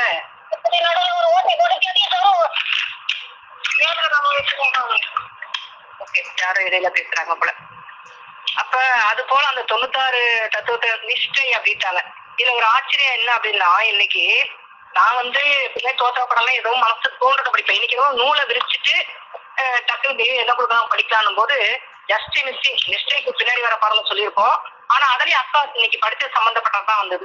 வெளுத்த சுக்கிர சுகமே அணுகா மாது விரைந்து பெற்ற குழந்தை நாள் என்றதாமே. அது எப்படி பொருந்தி இருக்கு. அப்ப இந்த பாடல் எப்படி நமக்கு தெய்வம் படிக்க ஒரு நனவு சூப்பரா இருக்குல்ல. அதுல நிஷ்டை என்பார் நிஷ்டை அல்ல அப்படின்னு இன்னொரு பாடலாம் அதுக்கு முன்னாடியே தான் வருது. அப்ப அது ஜாதி நிஷ்டைனா எப்படி இருக்கணும், அந்த நிஷ்டையில எப்படி போறது அப்படிங்கறது தெய்வம் அந்த பாடல்ல கொடுத்துருக்காங்க. இப்ப எஜமானன்னு பார்த்த உடனே அந்த பாடலையும் சொல்லிடுறேன். நிஷ்டையை பத்தி என்ன அப்படின்னு கொடுக்குறாங்க, அது எப்படி நீங்க செய்யணும் அப்படிங்கிறதையும் கொடுக்குறாங்க. ஜாதி நிஷ்டைன்னு அறிந்து கொடுக்குறாங்க. அந்த பாடல சொல்லிடுறேன். நிஷ்டை நிலை திடுவதுதான் எளிதோ மைந்தா, நிர்விகற்ப சமாதி நின்று முஷ்டி என்ற பெண்டு பிள்ளை சுற்றத்தாரும் பூதனம் மாதனம் தன் சரீரம் யாவும் கஷ்டமுடன் விழிய நேர்ந்திட்டாலும் கண்ணி நீர் கசிந்துருகி வருமேயாகில் சாத்திகமா நிஷ்டையதல்லவென்றோ கனிகையரும் என குறைத்த சாதி நிஷ்டை. இதுக்கெல்லாம் விளக்கம் அவங்களுக்கு புரிஞ்சிருக்கும், அத பின்னாடி நான் கேட்போம். நிஷ்டை என்பார் நிஷ்டை அல்ல வேஷமாகும், நிஷ்டை விதம் சொல்லுகிறேன் நினைவாய் கேளு. திட்டவா சரிய நிழல் போலே நின்று செயலினு கேளாமொத்து பழக்கமாகி பட்டமிட்ட மாயனும் முள்ளு காட்டை வைராக்கிய சிறுப்பிட்டு மிதித்து ஏறி சட்டமதே இரண்டரவும் கலந்தங்கோடல், சட்டமதே இரண்டரவும் கலந்தங்கோடல் சாதி நிஷ்டை தரவென் அறிந்து கொள்ளே. அப்ப இதுதான் சாதி நிஷ்டை அப்படின்னு அறிஞ்சுக்கோன்னு சொல்றாங்க. இதை படிச்சு நம்ம கற்றுக்க முடியுமா? ஆனா இருக்கிறது இது வந்து நிறைய புதிச்சு வச்சிருக்காங்க. புதையல் பொதிச்சு அது பொதிந்து பிள்ளை பொதிந்துன்ற மாதிரி இதுல நிறைய பொதிந்து வச்சிருக்காங்க. அதே போல இந்த எஜமானங்கிறதுக்கு தெய்வம் அந்த இடத்துல முன்னாடியே கொடுத்துருக்காங்க. ஞான முறையின்ற பாடல்ல என்ன வெளியாக்கியிருக்காங்கன்னா, எஜமானறியாம பாடுபட்ட பேர்ப்பு எங்கே உண்டு கூலியே. எஜமானறியாம பாடுபட்ட பேர்ப்பு எங்கே உண்டும் கூலியே. எஜமானறிந்துமே பாடுபட்ட பேர்ப்பு இங்கும் அங்கும் கூலியே. அப்ப அந்த எஜமானரை அறிஞ்சிட்டு நம்ம பாடுபடுறோம் அப்படின்னாக்கா இங்கேயும் கூலி அங்கேயும் கூலி இந்த மாதிரி தெய்வங்கள் உத்தரவிட்டாங்க. இன்னைக்கு இந்த திருவாக்கியத்துக்கு இந்த எஜமானர் யாருன்றது அக்கா ரொம்ப போர்வையா எடுத்து நமக்கு 1 by 1 அடுத்து இப்படிதான் போகுது. அதாவது இதுக்கப்புறம் இது பொருந்துனா தானே சரியா இருக்கும். இன்ஜின் தான் முன்னாடி இருக்கணும், இன்ஜின் முன்னாடி இருக்க தொட்டுட்டு அந்த கறி போடுற பெட்டி போடுறது முன்னாடி வச்சா எப்படி போவோம் வண்டி அப்படிங்கிற மாதிரி நம்ம கொஞ்சம் சிலதெல்லாம் தாறுமாறா நினைச்சு வச்சிருக்கோம். அப்ப தெய்வம் இங்க ஒரு முத்து இருக்கு, இன்னொரு அலையில ஒரு முத்து இருக்குன்னு அந்த முத்துக்களை ஆஞ்சி எடுத்து லைனா கொடுக்கறதுக்கு கொடுக்க வச்சுக்கிட்டாங்க. தெய்வம் அவங்ககிட்ட அவங்க வேணுனாலும் அவங்க கொடுக்க வச்சாங்க, அவங்க கொடுக்குறாங்க, இவங்க எடுத்து நமக்கு வழங்குறாங்க. அப்ப அந்த எஜமானரை அறிய வைக்கிறாங்க. இன்னைக்கு எப்படி அறிஞ்சுக்கிட்டோம் நம்ம இதுல? அந்த எஜமானர் யார்? உடனே போறாங்க திருமஞ்ஞான குரலுக்கு போன உடனே அந்த திருமஞ்ஞான குரல் அந்த பஸ்ட் வித்துட்டா கடவுள் அது வந்து தனக்குள்ள அத்தனை சக்திகளை வச்சிருக்கு. அந்த சக்திகளை வந்து ஆக்கல் அப்படிங்கிற ஒரு ஆக்கல் அப்படிங்கறது வந்து இருக்கு. அதுக்கு அது இயக்குறத வந்து அந்த வஸ்து வித்தாகி அந்த கடவுள், அதுதான் எஜமானர். அதுக்குதான் அந்த தாய் கருவறையில இருக்கும் போது அந்த நடக்கிற பிற்பாதிக்கு செயலை பத்திலாம் அது குற்றப்பதிவாங்க தெய்வம். அதெல்லாம் அப்படியே ரொம்ப அழகா படிச்சுட்டு வந்தாங்க. ஏன்னா திரும்ப அதையே படிச்சோம்னா கொஞ்சம் நேரம் காலம் கருதி அதை கொஞ்சம் நாம முடிச்சுக்கிறோம். அப்ப தகப்பழத்தில் குடியிருந்த ஜீவ வித்து அங்கு வந்து பாய்ந்ததும் அந்த எஜமானர் எல்லாவற்றையும் தன் திட்டப்படி ஏவி வீச எல்லா அசைவு ஒசிவுகளோடு இந்த மனித குலமாகிய யாரும் கட்ட முடியாத திருமாளிகை வெகு வேகமாக கட்டி முடிக்கப்படுகிறது. அதுக்காக காலம் எடுத்துக்கிறாங்க 280 நாட்கள் அப்படி அடிப்படை சொல்லிக்கிறாங்க. அப்ப அது என்ன அப்படின்னா எல்லாரையும் சகோதர சகோதரியா தான் பாவிக்கிறோம் இந்த உலகத்துல உடல் அளவுல நம்ம மெய்ஞானத்துக்கு. அப்போ மனைவி அப்படிங்கிறவங்க அந்த ஒரு யாராலும் கட்ட முடியாத திருமாளிகை கட்டக்கூடிய ஒரு குழந்தை தனக்கு வேணும்னா தான் போய் ஒரு ஆண் வந்து அந்த பெண்ணோடவே அது மனைவியை ஏத்துக்கணும் தவிர மற்ற நேரத்துல அவங்க சகோதரியை தான் பாவிக்கணுன்றதே கூட தெய்வ உத்தரப்பணதான் கேள்விப்பட்டிருக்கோம். அப்ப இந்த இடத்துல அந்த ஏவுதலால எல்லா வேலையும் கடகடன் நடக்குது. எல்லா சாமான் கட்டக்கூடிய எல்லாமே இருக்கு. அதுக்கு வந்து ஒரு காலம் நீதி ஏற்பட்டு பெண்களுக்கு ஒரு சடங்கு அது உண்டாக்கி அதுக்கப்புறம் இதெல்லாம் நடந்துட்டு அந்த பிற்காதிக்க விளைவிச்சது எப்படி நடக்குதுனாக்கா அகமுகத்துல இப்படின்றது நமக்கு வெளிமுகத்தை சொல்லி தெய்வம் உத்தரவு பண்ணியிருக்காங்க. அத என்ன பண்றாங்கன்னா அந்த இடத்துல வந்து இதுதான் சிவகாமம் அப்படிங்கறத நம்ம அந்த சிவகாமத்துக்குள்ள போகும்போது இது வந்து காமமா நமக்கு தெரியாது. இது ஒரு குறிப்பிட்ட வயதுக்கு மேல நம்ம ஃப்ரீயா பேசுறோம். ஆனா வந்து இது சின்ன பிள்ளைக்கு நம்ம பேச முடியுமானா அது அதுங்களுக்கு தெரியாது. எல்லாமே உலகமே எப்படி இருக்கு. அதுதான் நேற்று கூட இன்னைக்கு காலையில ஒரு பாட்டு சொன்னோம், என் உயிர் நீதானே உன் உயிர் நான் தானே எதையோ நினைச்சு பாடுறாங்க. ஆனா நம்ம தெய்வத்தை நம்ம எண்ணி பார்க்கும்போது அவங்க தானே நம்முடைய உயிரா இருக்காங்க. நமக்கு உயிருடலுக்கு சிரசு நாம் தான் அப்படின்னு தெய்வம் உத்தரவு பண்றாங்க. அப்ப அந்த உயிருடலுக்கு சிரசே அவங்களா இருக்கும்போது அப்ப நம்ம எப்படி இருப்போம், எந்த மாதிரி இந்த நிலையில இருந்துட்டு இருக்கோம். அப்ப நம்ம அந்த பாசும் கோணத்தை அப்படி திருப்பி வச்சு பார்க்கணும். அப்ப இந்த கிருஷ்ண பகவான் வந்து அத்தனை கோபியர்களோட இதெல்லாம் எங்க அடுக்குமா கோபியர்கள்னா அப்ப யார் அவங்க கோபியர், அவங்களுடைய பக்தர்களை தான் அவங்க வந்து கோபியர்களா அவங்க சித்தரிச்சிருக்காங்க அப்படிங்கறத நம்ம விளங்கிக்கணும். இது மாதிரியான நிறைய சூட்சுமங்கள், சூட்சுமத்துக்குள்ள சூட்சுமம், அதுதான் பகாபதத்துள் உலாவும் பகுபத பிரத்யட்ச காட்சிகள் ஓடா கொடிகள் அப்படிங்கிறாங்க. ஆக இந்த திருவாக்கியங்களை தொடர்ந்து அதுக்கப்புறம் அதிலேயே இதையும் உத்தரவு பண்ணது 64வது திருவாக்கியம் கூட பார்த்தோம். அந்த ஒரு அரையணா இரும்பு எடுத்து என்ன பண்றாங்க அப்படிங்கறதையும் எடுத்து சொன்னாங்க. இருக்கிற மாதிரி எடுத்து சொல்லணுங்கிறதுக்குலாம் அந்த பொறுமை வந்து நிறைய வேணும். அதை கேட்கறதுக்கும் நமக்கு உண்மையிலே அந்த பொறுமை வேணும். அது கொண்டு அது ஒரு மாதிரி லைன் ஆயிடுது. அது ஒரு மாதிரி லைன்ல போகும்போது எப்படி அக்கா கூட பொறுமையா எடுத்து கடக்கணும் சொல்றாங்கன்றதான் தெரியல. சொன்னதே திருப்பி சொல்றதுக்கு இந்த லட்சத்தை நான் தடுமாறிட்டு பார்த்துருக்கேன். ஆனா நிறைய கேட்கிற எடுத்து கொடுக்கணும்ல. பின்னாடி வேற சகோதரா ரொம்ப அழகா அதை எடுத்து கொடுப்பாங்க. அந்த இந்த பாடல்ல சொன்னா ஜாதி நிச்சய பத்தியும் உத்தரவு பண்ணியிருக்காங்க. இந்த எஜமானர் யாருன்னு சொல்லிட்டாங்க. அந்த திருவாக்கியுமே 24 நித்தியத்தை அலசுகின்ற தேகத்துக்கு தான் புகுந்து கொண்டு அதன் பூரண வல்லவத்தை பெறுவதுவே ஞானம். அதுதான் நேற்று ஒரு அப்படியே மனசுல ஊசாட லேசான நினைவு. ஞானம் அப்படிங்கிற தலைப்பில தான் எவ்வளவோ கொடுத்தாங்களே, பொத்தி வச்சிருக்கேன், பறந்து கிடக்குதே, படிக்கணும்னு சொல்லி இங்க ஒரு ஞானத்தை தெய்வம் கொடுத்துருக்காங்க. நம்ம உடல் பொருள் ஆவியை வந்து நம்ம என்ன பண்ணணும், தத்தம் செய்து அவங்க கிட்ட நம்ம பெறணும். என் காலம் வரைக்கும் அப்படிதான் இருந்தது. ஆனா இப்ப வந்து அந்த உடல் பொருள் ஆவியை எப்படி வாங்கணும்ன்றது எனக்கு தெரியும் அப்படின்னு தெய்வம் அந்த வாக்கியத்துல உத்தரப்பட்டாங்க. இன்னொன்னு வந்து இந்த நாடி நரம்பு சொன்ன மாதிரி நமக்குள்ள இருக்கிறது நாடி நரம்பு எத்தனை நரம்பு 96 தத்துவங்களுமோ சொன்ன மாதிரி அதை விவரிச்சு போகும்போது நம்ம அதை ரசிச்சுக்கலாம். அப்போ ஒவ்வொரு ஒரே ஒரு நரம்ப சுண்டனா ஒரு வேலை நடக்குது, ஒரு நரம்ப சுண்டா இன்னொரு வேலை நடக்குது. நல்லா நார்மலா இயங்கிக்கிட்டு இருக்க உடம்புல சும்மா ஒரு அட்டாக் தான் பண்றாங்க, கரெக்ட் எல்லாம் கொடுக்குறாங்க. அப்புறம் என்னமோ நடிக்கிறாங்க அந்த என்னது பயிற்சிகள். அதை பாத்தீங்கன்னா கழுத்துக்கு திரும்பிச்சா அந்த கழுத்து அப்படியே தான் நிற்கும். திரும்ப அவரே ஏதாவது மாற்றோட செஞ்சாதான் அந்த கழுத்துல ஏற்படும். அப்ப அந்த எந்தெந்த நரம்புகள் எந்தெந்த விஷயங்கள் எப்படி இருக்குது, அதாவது வர்மக்கலை அப்படின்றது கூட நல்லா நிறைய கேள்விப்பட்டிருக்கோம். அப்ப அந்த வர்மக்கலை தெய்வமுடைய அப்போசம் வந்தவங்க அவங்களுக்கு காலை ஊன முடியாம இருந்ததாகவும், ஏதோ ஒரு இடத்துல சம்திங் 2 விரல் ஆள்காட்சி விரலையும் நடுவிரலை வச்சு ஏதோ ஒரு ஸ்டெப் அது பண்ணு அப்படின்ட்டாங்க. அவங்களுக்கு அந்த உணவு பாதனை வலி எல்லாமே இல்லையா, அந்த எந்த நரம்பு எதை எது பண்ண முடியும்ன்றத அவங்க வந்து நிறுவனையிலே செஞ்சு காமிச்சிருக்காங்க. அப்ப முறையே நடக்கும். அன்னையில அவங்க போயிருச்சு, அந்த வலின்றதே இல்லையா. அது போல நிறைய தெய்வம் தூளத்தளவுலயும் சரி அவங்க ஏன் செஞ்சாங்கன்னா இதெல்லாம் செஞ்சு அவங்க பிள்ளைகளை நல்லா வந்து மேற்கொண்டு பற்றி மெயில வளரணும் அப்படிங்கறதா அவங்களுடைய இச்சையாக இருந்தது. ஆமா, எல்லாரும் முதல்ல வாக்கியத்தை சொல்லி நான் கடைசி தெய்வ திருவாக்கியத்துல இன்னைக்கு என்ன கேட்டேன்னா அந்த பஞ்சாட்சரத்தை பத்தி தான் கேட்டாங்க.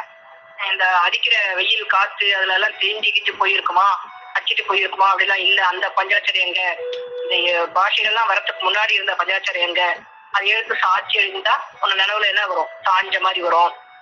அதே சிவப்பு கலர்ல எழுந்தா அது எப்படி இருக்கும், சிவப்பு கலரா இருக்கும், அப்படித்தானே வரும். அப்ப அதுக்கெல்லாம் முன்னாடி இருந்த அந்த பஞ்சாட்சரம் எங்க அப்படின்னு தெய்வம் வந்து கேக்குறாங்க. இந்த மாதிரி தெய்வ திருவாக்கியத்தை கேட்டுட்டு தெய்வ திருவாக்கியின் பிரகாரமே அக்காவும் வந்து இந்த 96 தத்துவங்களை பத்தி எடுத்து பேசுறது அதுக்கு சமமாக இன்னைக்கு இந்த பாடல் வந்தது எல்லாமே வந்து ஒரு வியப்பாதான் இருக்கு.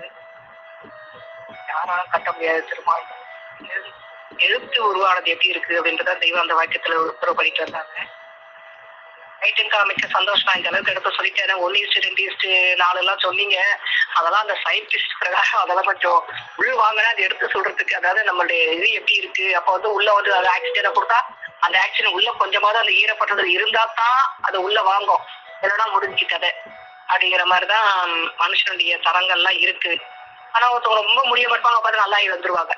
ஒருத்தவங்க பார்ப்பாங்க கொஞ்சம் தான் முடியாம போவாங்க, டக்குன்னு அடக்காயிருவாங்க. ஒண்ணுமே நல்லா இல்லை. இப்போ ஒரு உதாரணத்துக்கு சொல்ல போனோம்னா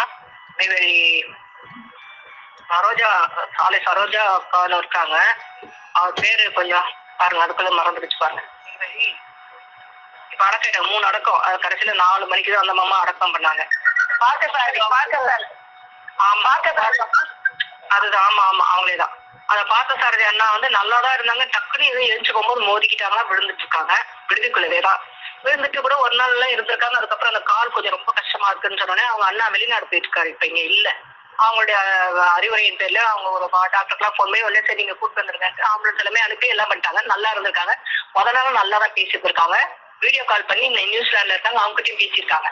பேசிட்டு இல்லப்பா நான் நல்லா இருக்கேன், இந்த இதுக்கு ரொம்ப நன்றி, எனக்கு ஒன்றும் பிரச்சனை இல்லை, நாளைக்கு டிஸ்சார்ஜ் பண்ணிடுவாங்க இப்படிலாம் தான் பேசியிருக்காரு. அவங்க பொண்ணு வந்து சரி இங்க வந்து சாலையில கொஞ்சம் இவ்வளவு 1 மந்த் போல ரெஸ்ட் எடுக்கணும் அப்படிலாம் சொல்லியிருக்கோம். சரி நான் அவங்களை அழைச்சிட்டு போயிடுறேன், நான் போட்டு சென்னையில வச்சுக்கிறேன்னு அந்த பொண்ணு முத நாள் தான் கிளம்பி போறாங்க. எதுக்கு நான் போய் மத்த அரிசிலாம் பண்ணிட்டு அவங்களுக்கு பேட்டி அந்த சாய்வு கட்டி எல்லாம் தயார் பண்ணலாம் ஏதோ எல்லாம் அந்த சம்திங் முன்னாடி போறாங்க. நான் போயிடுறேன், நீங்க அப்ப நாளைக்கு டிஸ்சார்ஜ் பண்ணி வீட்டுக்கு அதை ஈஸியா ஏற்படும். போய் அவங்க நைட்டு தான் வீட்டுல நைட்டு கிளம்பி சாயந்தரம் கிளம்பி நைட்டு வெடிகாலம் போய் சேர்ந்துருக்காங்க. இந்த மாதிரி அடக்கம் ஆயிட்டாங்க. அப்ப எவ்வளவு நல்லா ஆபரேஷன் பண்ணிட்டாங்க, வலியெல்லாம் இல்ல, நல்லா இருக்குன்னு பேசினவரு நெஞ்சு தடவை கொடுத்து யாமகதின்னு சொல்லு அப்படின்னு அக்காட்ட சொல்லியிருக்காங்க. அந்த அக்காவும் சொல்லியிருக்காங்க. 2 முறை சொல்லிட்டு 3ஆவது மாசம் தலை சாஞ்சிட்டார். இது எப்படி ஒரு கூடு விட்டு அந்த கூட்டுல அந்த ஜீவனானது ஒரு கிளையில இருந்து இன்னொரு கிளைக்கு தாவர மாதிரியான பேசிக்கிட்டே இருந்து, ஆனா என்ன மாதிரி அவங்க உள்ள அனுப்பிச்சது அவங்களுக்கு தான் தெரியும், நமக்கு அது தெரியுது, சொல்றதுதான் நமக்கு தெரியுது. அப்ப யாமகதி தெய்வமே யாமகதி அப்படின்னு சொல்லியிருக்காங்க. 3ஆவது மாசம் தலை சாஞ்சிருக்காரு. அப்ப அந்த தெய்வத்தினுடைய அந்த கருணை, மேலாம்பரமான கருணை எப்படி இருக்குன்னாக்கா, அவங்களோட காலம் நிறைவடைஞ்சுன்னா அவங்க என்ன பண்றாங்க, தன்வசம் அவங்க கூட்டிக்கிறாங்க அப்படிங்கிறது. நல்லா இருக்க மாதிரிதான் நல்லா பேசிட்டு இருந்தாரு. நல்லா என்னோட அம்மா ஒரு ஷீட்டும் நான் இப்ப சொல்லிட்டு அந்த இடத்துல பண்ணிக்கிறேன். அவங்களுக்கு இப்ப கண் ஆபரேஷன்லயே ஒரு 1.5 மாசம் 2 மாசம் தான் ஆயிருக்கும். வேற ஒண்ணுமே அவங்களுக்கு பிரச்சனை கிடையாது.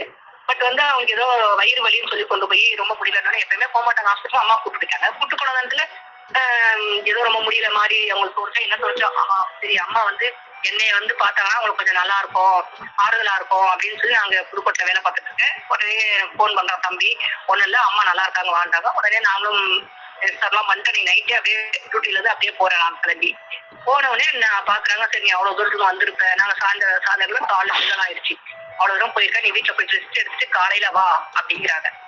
சரி நான் அது போலவே நானும் சரி கொஞ்ச நேரம் அம்மாட்ட இருந்துட்டு காலையில வர்றோம். காலையில வரும்போது தலையில இப்படி கோதி விடுங்கிறாங்க. கோதி விடுறேன், நான் அந்த மாதிரி டாய்லெட் போயிட்டு வரணும், அந்த ஆயாமாவை கூப்பிட்டுங்கிறாங்க. இல்லம்மா நான் வர்றேம்மா. வேண்டாம் ஏன்னா எனக்கு சகிப்புத்தன்மையா நிறைய கிடையாது, அதனால நீ வேணாம், நீ ஆயமா வர சொல்றாங்க. அப்புறம் என்ன அவங்களாம் போறாங்க, கூட இருந்து கிளீன் பண்ணி வீடு பெட்டு வச்சாங்க. நான் இளநீ குடிக்கிறோன்னு கேட்கறாங்க. இளநீ குடிக்கிறோன்னு டக்குனு 2 மாடி இவங்க 2வது மாடி இருக்காங்க, கீழே போய் இளநீ வாங்கிட்டு வராங்க. இளநீ வாங்கிட்டு உடச்சி டம்ளால ஊற்றி ஒரு 2 ஸ்பூன் கொடுக்குறேன். அப்படியே உட்காந்துருக்காங்க பேசுறாங்க. மணி என்னாச்சு, மணி 11:30 போதுமா, 1/2 நேரம் ஆயிடுச்சு அப்படிங்கிறாங்க. அதுக்கப்புறம் கையில ஜாட கட்டுறாங்க. எனக்கு புரியல என்னம்மான்னு கேட்கிறேன். கண்ணாடி எடு, அவங்களால பேச முடியல, கண்ணாடி எடுன்னு ரொம்ப ஸ்டெயின் பண்ணி சொல்றாங்க. கண்ணாடி எடு, கண்ணுல கண்ணாடி போட்டுருக்காங்க, அந்த கருப்பு கண்ணாடி எடு. நாங்க டக்கு செகண்ட் கண்ணாடி கழிச்சிட்டேன். அப்ப அவங்க கிட்ட இருந்து அட என்னடா அது, நம்ம சொல்றது விளங்கிக்கலாம், அதுக்கு ஒரு கழிப்பு. அட என்னடா அது, கண்ணாடி எடு அப்படின்னு இந்த வார்த்தை தான் கடைசி அம்மா பேசினாங்க. எடுத்தவொடனே அப்படியே ஒரு ரோ லெஃப்ட் டு ரைட் பாக்குறாங்க. ஒவ்வொருத்தரா பாக்குறவங்க நமக்கு தெரியுது, ஆனா அவங்க என்ன காட்சி பார்த்தாங்க நமக்கு தெரியல. திரும்ப அப்படி போன பாரு, திரும்ப ஒரு பாதியில வந்தோடனே அப்படியே மேல சாத்திட்டாங்க. உட்கார்ந்துட்டு இருக்கேன், மேல சாய வச்சு உட்கார்ந்துட்டு இருக்கேன். அப்படியே இருந்தாலும் அந்த குழந்தை தோல்ல படுக்கிறவங்க அப்படியே தோல்ல சாத்திக்கிட்டாங்க. அப்ப உடனே மூலமதம் தான் சொல்றேன், தெய்வமே ஏன்னா அவங்க நல்ல இதை பேசிட்டு இருக்காங்க. டக்குனு சாஞ்சிட்டோன்னே முத்திபுரம் ஓங்கி முத்திபுரம் சொல்றோம். அப்பதான் தம்பி ஒரு 11 மணி போலதான் போறான். அந்த பக்கத்துல நம்ம அடைத்தேன். தலப்பாலாம் தொட்டு தலையில கை வச்சு பத்திரமா போயிட்டு வாப்பான்னு சொல்லி அனுப்புறாங்க. அப்ப இந்த விஷயம் எல்லாம் நடக்கும்போது தனக்குள்ள அந்த ஜீவன் வந்து எத்தனை நாள் நமக்கு இருக்கிறோன்றது தெய்வம் உத்தரவு பண்றாங்க பாத்தீங்களா. நமக்கு வந்து அந்த விதித்த காலங்கள் வந்தோடனே அவங்க நம்மளுக்கு இந்த தேடுகுலத்துல சொல்லுவாங்க, தூரத்தில் வருது பார்ப்போம். இதை வந்து இவை அரங்கத்தை ஆனந்தகி அவங்களை வந்து நம்ம என்ன சொல்லுவோம், மூத்தவாள் அந்த அக்கா பாருங்க, ஐசமக்கா சொல்லும் போது என்னப்பா எப்படியோ இருக்கோம், தெய்வ சித்தத்துல நடந்துகிட்டு இருக்கு, அவங்க இயக்குறாங்க, நம்ம இயங்கிக்கிட்டு இருக்கோம் அப்படின்னு சொல்லிட்டு சீட்டு எல்லாத்துக்கும் அனுப்பிட்டாங்க. என்னுடைய சீட்டு கொஞ்சம் தூரத்துல வந்துட்டு இருக்கு கூட, தூரத்தில் வருது பார்ப்போம் தேடு கொடுத்துல, ஆனா நமக்குதான் ஒவ்வொருத்தருக்கா சீட்டு வந்துகிட்டு இருக்கு அப்படின்னு அந்த அக்கா அவங்க சொன்னாங்க. இதெல்லாம் எனக்கு நினைவு கூறத்துக்கு ஒரு வாய்ப்பு இன்னைக்கு அமைஞ்சது. அனைவருக்கும் நமஸ்காரம். என்னுடைய முக்கிய பேரு ஜீவ சகோதரி சாலை அமிர்தவல்லி அக்கா அவர்கள். திருமணத்தில்தான் சொல்லும் போது சாலை ஆண்டவருக்கு ஒரு 12 போற்றி நமஸ்கரித்து என் ஜீவ சகோதரி அனைவருக்கும் அன்பாக நமஸ்காரம். எனக்கு வந்து அக்கா எஜமானரை பத்தி காமிச்சிருக்கீங்க. தொண்ணூற்றி வேலையாட்கள் நம் உடலிலுள்ள தத்துவங்கள் ஒரு எஜமான ஏவுதலுக்கு இணங்கி சொற்படி கேட்டு சதா நடக்கிறார்கள். ஓயாமல் வேலை செய்து கொண்டே இருக்கிறார்கள். ஆனால் அந்த வேலையாட்கள் தங்களை ஏவுகிற எஜமானனை சந்திக்கவே இல்லை. அவர்கள் சந்திக்க ஏவுதல் சந்திக்க வைக்க வேண்டும். அது நம்ம யாரும் கட்டாத தீவு மாளிகையே அது நம்ம தேகத்துக்குள்ளேயேதான் இருக்காது அந்த எஜமானது. ஆனா நம்மளால அவரை சந்திக்க முடியல. அது அந்த எஜமானது அவர் 90 வேலையாட்கள் அவர்கள் சுறுசுறுப்பான வேலைகளை வேடிக்கை பார்ப்பதுவே நிஷ்டை. அதான் நிஷ்டை. அவர்களை சந்தித்து அவர்களுடைய வேலைகள் பார்ப்பதுதான் நிஷ்டை. அப்படி எப்படி பார்க்கணும்னா எங்க இருக்காங்க அந்த எஜமானதுன்னா மனிதன் இரவன் மனித உருள் இரவன் திருக்கோலமே ரகசியத்தில் அவருடைய உருவே உடம்பு ஆலயத்துள் அவனை தவிர வேறு ஒருவரும் இல்லை. அவனை சந்திப்பதுவே நம் முதல் வேலை. நாம் சுமக்க முடியாததை இறைவன் நம்ம சுமக்க மாட்டான். அவனை சந்திக்காமல் பராக்காமல் இருந்து விட்டால் இது நிச்சயமா கஷ்டமாய் முடியும். இறைவன் சந்நிதி அறிய அவரவன் கையிலேயே அதுக்கான முதல் இருக்கிறது. அதுதான் என்னுடைய யதார்த்த மதம் என்னும் அன்பு கொண்ட வாசல். அவ்வாசல் அழைத்தளித்த வாசல் அது முன் திறந்ததென்று நாம் இருக்கும் போது அழைக்கப்பட்டது. மற்ற வாய் முதலிய 9 வாசலும் மூடப்பட்டிருந்தன. அது கேட்கப்பட்டது. அந்த அதற்கடித்த திருவாசல் தான் அஞ்ஞானுஷ்டான திருப்பபடி ஆசான். ஆசானால்தான் அந்த தொண்ணூத்தாறு தத்துவங்களை நம்மளுக்கு காமிக்க முடியும். எப்படி நம்ம அந்த யசோவான தாய் கருவறையில நம்ம வரும்போது நம்ம கூடவே தான் அவங்களும் வராங்க. அந்த யஜமானர் அதுதான் ஜீவ வித்து கதையோட குடியிருக்கிற ஜீவ வித்து அங்க இருந்து தாய் கருவறையில 9 மாசம் 96 தத்துவங்களே ஏவுகிறது. அதன் கையில் தான் ஜீவ சுற்றி அந்த பிரணவ சுற்றி அந்த கையில தான் இருக்குது. இப்படியான கோடான அந்த சுற்று பொருட்களை ஆக்கவோ ரட்சிக்கவோ அல்லது அழிக்கவோ வல்லக்கூடிய சுற்றி தன் கையத்தில் வைத்திருப்பது வஸ்து வித்து. அதான் கடவுள். அது நமக்குள்ளேயே தான் நம்ம தாய் கடவுள் வரும்போது அவங்க வராங்க, நம்ம கூடவே தான் இருக்காங்க. ஆனா அந்த கடவுளை நம்மளால சந்திக்க முடியுமாங்க? அவங்க ஒரு ஆசான் வந்த பிற்பாடு அவங்க அறிவிச்சாதான் நம்மளால அறிய முடியும்.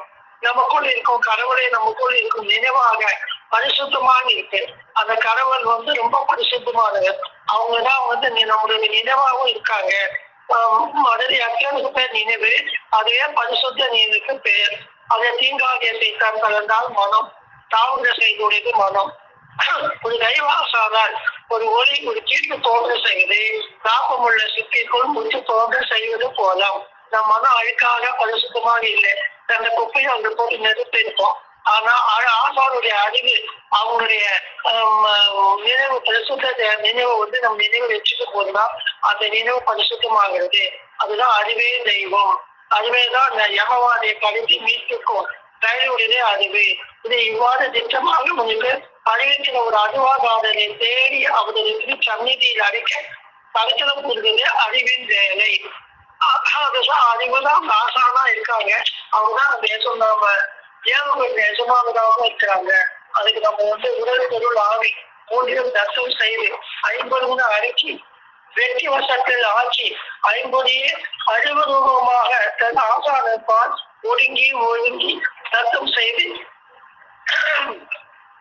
நித்திய தேகமாக அறிவு தேகத்துக்குள் புகுந்து அதன் சர்வத்திய ஆட்சியை ஒருவர் கை கோட முடியும். அவர்கிட்ட நம்ம உடல் போடு ஆவியை தத்தம் செய்து அவர் ஒதுங்கி அவருடைய சொல் பேச்சு ஆசான் சொல்லாத நமது அறிவு நமது அவருடைய தேகம் நமது நினைப்போடு அந்த செயல் தானே வருகிறது. அதுக்கு முன் இருந்த நீ இருந்து விட்டாய், அவர் உறுப்பு ஒன்றாக ஆகி விட்டாய்.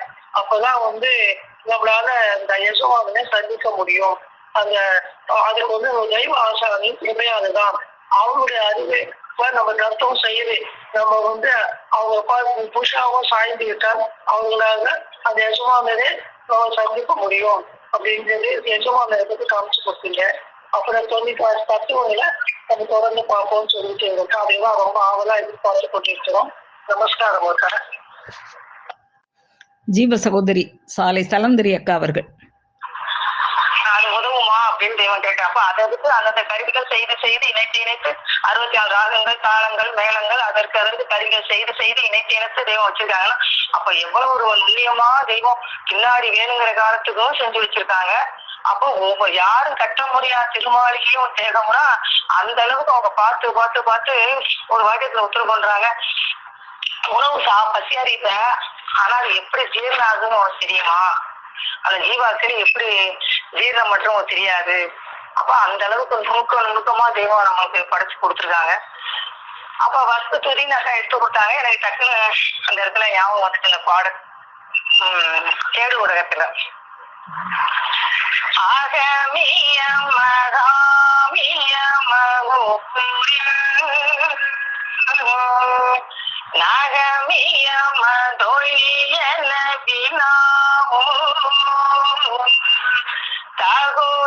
தகுதலைகளாவும் பெயரகர நிகரிலவனவனலுலனாமே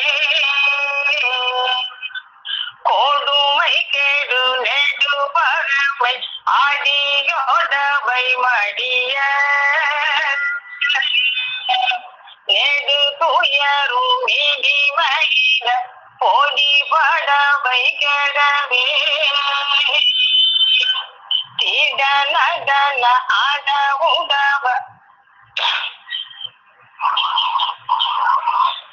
அடிவுடமை திடனடன அடவுடவை நடவ கடலொழிய தடமடுக காவியம் போலே. தேடு ஊடகம் ஆரம்பிக்கிறதுக்கு முன்னாடியே தெய்வம் இருக்கு தலைப்பே வஸ்து துதி அப்படின்னு ஆரம்பிச்சுதான் தெய்வம் கொடுத்துருக்காங்க. அப்ப அக்கா அந்த எஜமான் சொல்ற ஏவுதலுக்கு அந்த 96 ஆட்கள் கட்டுப்பட்டு அந்தந்த இதை கட்டி முடிக்கிறாங்க, கட்டடத்தை கட்டி முடிக்கிறாங்க. எப்படி வெளியே வீடு கட்டுறதுக்கு ஒரு வீடு கட்டுறதுன்னா ஒரு இடத்துல ஜாமான்க போடுறதுக்காக ஒரு வீடு கட்டுவாங்களோ அது மாதிரி நம்மளுக்கு எல்லாத்தையும் வச்சு அந்தந்த சமயத்துல அந்த எது வேணும் எப்படி வேணும் எத்தனை கொடுக்கணும். அப்ப வெளி உலகத்தை வெளி உலகத்திலயும் நம்மள்டே இருக்குதான். யாரும் குழந்தை இல்லைன்னா அவங்க குழந்தை இல்லை ஒண்ணு கணவரை திட்டுறாங்க இல்லாட்டி மனைவியை திட்டுறாங்க. இது இந்த திட்டுற வேலையே கிடையாது. இது இறைவனாக கொடுக்கப்பட்டது. தெய்வம் தான் அதை அமைக்கணும், அவங்கதான் ஒவ்வொன்றையும் படைக்கணும். அதனால இறைவன் கொடுத்தாதான் குழந்தை. எத்தனையோ பேர் நம்ம அனந்தைகளாம் கூட தெய்வத்தை போய் தெய்வ குழந்தை இல்லைன்னு கேட்டிருக்காங்க. அதுக்கு தெய்வம் உத்தரவு பண்ணிருக்கா போடி என்னை குழந்தை எடுத்துக்கிடி அப்படின்னு உத்தரவு பண்ணிருக்காங்க. அந்த மெய்வெளி கலைமணி வந்துருவாமா அவங்களுக்கு எல்லாம் போடி என்ன எடுத்துக்க குழந்தையா அப்படின்னு தெய்வம் உத்தரவு பண்ணாங்க. அப்ப தெய்வம் கொடுத்தாதான் என்ன காரணங்கிறது தெரியாது, அவங்க கொடுக்காது என்ன காரணம் தெரியாது. அதனால நம்ம ஒருத்தருக்கு கூட நிந்திக்கிறதுல அது கொஞ்சம் புரியாதனம் தான். அவங்கள பேசுறதோ இவங்களை பேச தெய்வம் எப்போ கொடுக்குறாங்களோ அதுதான் தெய்வம் தான் அதை உண்டாக்க முடியும், வேற யாரும் உண்டாக்க முடியாது. அதை எல்லாரும் புரிஞ்சுக்கிட்டாங்க வராது. அந்த எஜமானங்கிறத பாடம் எடுத்து கொடுத்தாங்க. எஜமான அறியாமற் பாடுபட்ட வேட்டு எங்கே உள்ளும் எஜமான பாடுபட்ட வேட்டு இங்கும் அங்கும்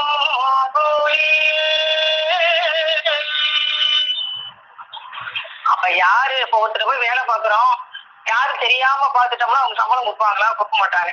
அப்ப யாரும் தெரிஞ்சு போய் பார்த்தாதான் இகத்திலேயே நம்ம சம்பளம் வாங்க முடியும். இகத்துல எப்படியோ அப்படித்தான் பரத்திலே சுவர்கள் முற்ற பண்ணாங்க. இகத்துல எப்படியோ அப்படித்தான் பரத்திலே. இப்ப மனைவிங்கிற இருந்தா தான் அவன் நினைச்சவன மனைவி வீட்டுக்கு போவோம். என்ன மனைவியே இல்லாட்டி எப்படி வீட்டுக்கு போவோம் அப்படின்னு கேட்டாங்க. அது மாதிரி ஒவ்வொரு தெய்வம் யாருக்கும் தெரிஞ்சு அந்த எஜமான அறிஞ்சு நம்மளும் பாடுபடணும். அவங்க தெய்வம் கொடுக்குறாங்க அந்த எஜமான. அதை நான் அப்படி போய் முத்தி பேரு வீட்டு போனவங்க கேட்ட அளவுக்கு சொல்லிட்டாங்க. நமஸ்காரங்க. ஜீவ சகோதரி சாலை மேகலா அக்கா அவர்கள். நிச்சயத்திற்காகவே படைத்த மனிதனை நிச்சயனாக்க அந்த நிச்சய இறைவனையே நடமாடும் சொருவராக இக்கலிக்கடையில் திருமேனி தாங்கி இறங்கி வந்து நிச்சயனாக வேண்டுமென்று இச்சையுற்று இறங்கிய போன்ற மக்களுக்கு எமனனுகா பரிசுபத வாழ்வழித்துக் கொண்டிருக்கும் தென்னாட்டுடைய சிவன் எந்நாட்டவருக்கும் இறைவர் நமது குல தெய்வம் பிரம்ம பிரகாசம் எங்களின் சாலை ஆண்டவர்களை நாம் பெருமானவர்களை போற்றி அவர்களுடைய திருவடிக்கு நமஸ்காரம் சொல்லி நமஸ்கரித்து சபையில் உள்ள அனைவருக்கும் நமஸ்காரம் சொல்லி இன்னைக்கு சபையில அக்கா எடுத்து நமக்கெல்லாம் வழங்கியவற்றை அந்த வேத முத்துக்களை நான் விளங்கியவற்றை நான் பண்ணிக்கிறேன்மா. இன்னைக்கு நம்ம தெய்வம் நம்மளெல்லாம் அந்த மேன்மையாக இருக்க வேண்டும் என்று நம்ம எல்லாம் அறியாமல் இருந்த நம்மளெல்லாம் அறிய வைத்து அந்த பெரியார்களாக ஆக்கி வைத்து அந்த பேரின்ப வாழ்வை நமக்கு அளித்து அந்த வாழ்வின் மூலமாக நாம் பெற்ற அந்த பேரின்பம், அதாவது நமக்குள்ள நம்ம உடலில் இருக்கின்ற அந்த எஜமானராக அவங்களே இருந்து கொண்டு அவருக்கு அங்கே வேலை செய்ய அவர்களுடைய ஏவலை கேட்டு வேலை செய்யக்கூடிய 96 வேலையாட்கள் யாரு, அந்த எஜமானருடைய அந்த உத்தரவை கேட்டு எப்படி அவங்க எல்லாம் தோத்துப்பா வேலை செய்யறாங்க, அப்போ அந்த எஜமானனை யாரு, அந்த 96 வேலையாளர்கள் யாரு அப்படின்னு சொல்லி நம்ம அந்த நம்ம எதற்காக மனிதனுடைய கடமையில நம்ம கொடுத்த அறிவை வைத்து அந்த நித்திய தேகத்திற்குள் புகுந்து நித்திய நன்மை கைபோடுவதற்கே நமக்கு அறிவாகிய மாணிக்கத்தை தந்து அந்த நித்திய தேகத்துக்குள் நுழைந்து அதை காண்பதே நிச்சயம். அவங்க நம்ம தெய்வம் யாரு, அந்த நம்மளுடைய எஜமானர் யாரு, அவங்க எதற்காக வந்திருக்காங்க அப்படிங்கிறதெல்லாம் நம்ம அறிந்து கொள்வதே நிச்சை. அப்போ அந்த நிச்சயம் நமக்கு எப்போதும் நம்ம தெய்வத்தின் முன்னால் வரும்போதுதான் அந்த சுவாசம் நமக்கு உள்ளடங்கி நம்ம தெய்வத்தை அந்த அந்த நித்திய தேகத்தில் போகக்கூடிய அறியக்கூடிய அந்த அறிவாகிய மாணிக்கத்தை நம்ம கொடுத்து நம்ம தெய்வம் நம்மளை எல்லாம் அந்த கோடி சூரிய பிரகாச ரூபத்தை அறிய வைக்கக்கூடிய தெய்வமாக இருக்கிறாங்க. அப்போ அது எப்படி நம்ம தூளத்துக்குள்ள அந்த 96 வேலையாட்கள் எப்படி இருக்கிறாங்க, அந்த தூளத்துக்குள்ள போய் எப்படி பாக்குறது, அப்ப நம்ம வெளியிலே நம்ம தூளத்துக்குள்ள போகாம வெளியவே தான் நின்றுட்டு இருக்கோம். நம்மளுடைய திருமாளிகையாவது கட்டப்படி யாரு கட்டுறது அரிதான திருமாளிகை கட்டப்பட்டிருக்கு. நம்ம திருமாளிகை தூளத்துக்கு வெளியவே தான் நிச்சோம். அப்ப நம்மளுடைய தூளத்துக்குள்ள எப்போ உள்ள போகும் அப்படின்னு சொன்னா நம்ம அந்த அறிவாதார லித்துவாக்கி நம்மளுடைய தெய்வத்தினுடைய அவங்களுடைய உத்தரவுக்கு பணிந்து அவங்களுடைய திருவடியை பணிந்து அவங்களை தோற்றித்து அவங்களை வணங்கும் போதுதான் நமக்கு அந்த மூச்சானது உள்ளடங்கி அவங்க அந்த தரிசிக்க தூளத்துக்குள்ள போகக்கூடிய அந்த தூளத்திலிருந்து ஜீவதேகத்தில் பாய்ந்து செல்லக்கூடிய அந்த வல்லபத்தை நம்ம தெய்வம் தான் நமக்கு அருள்றாங்க.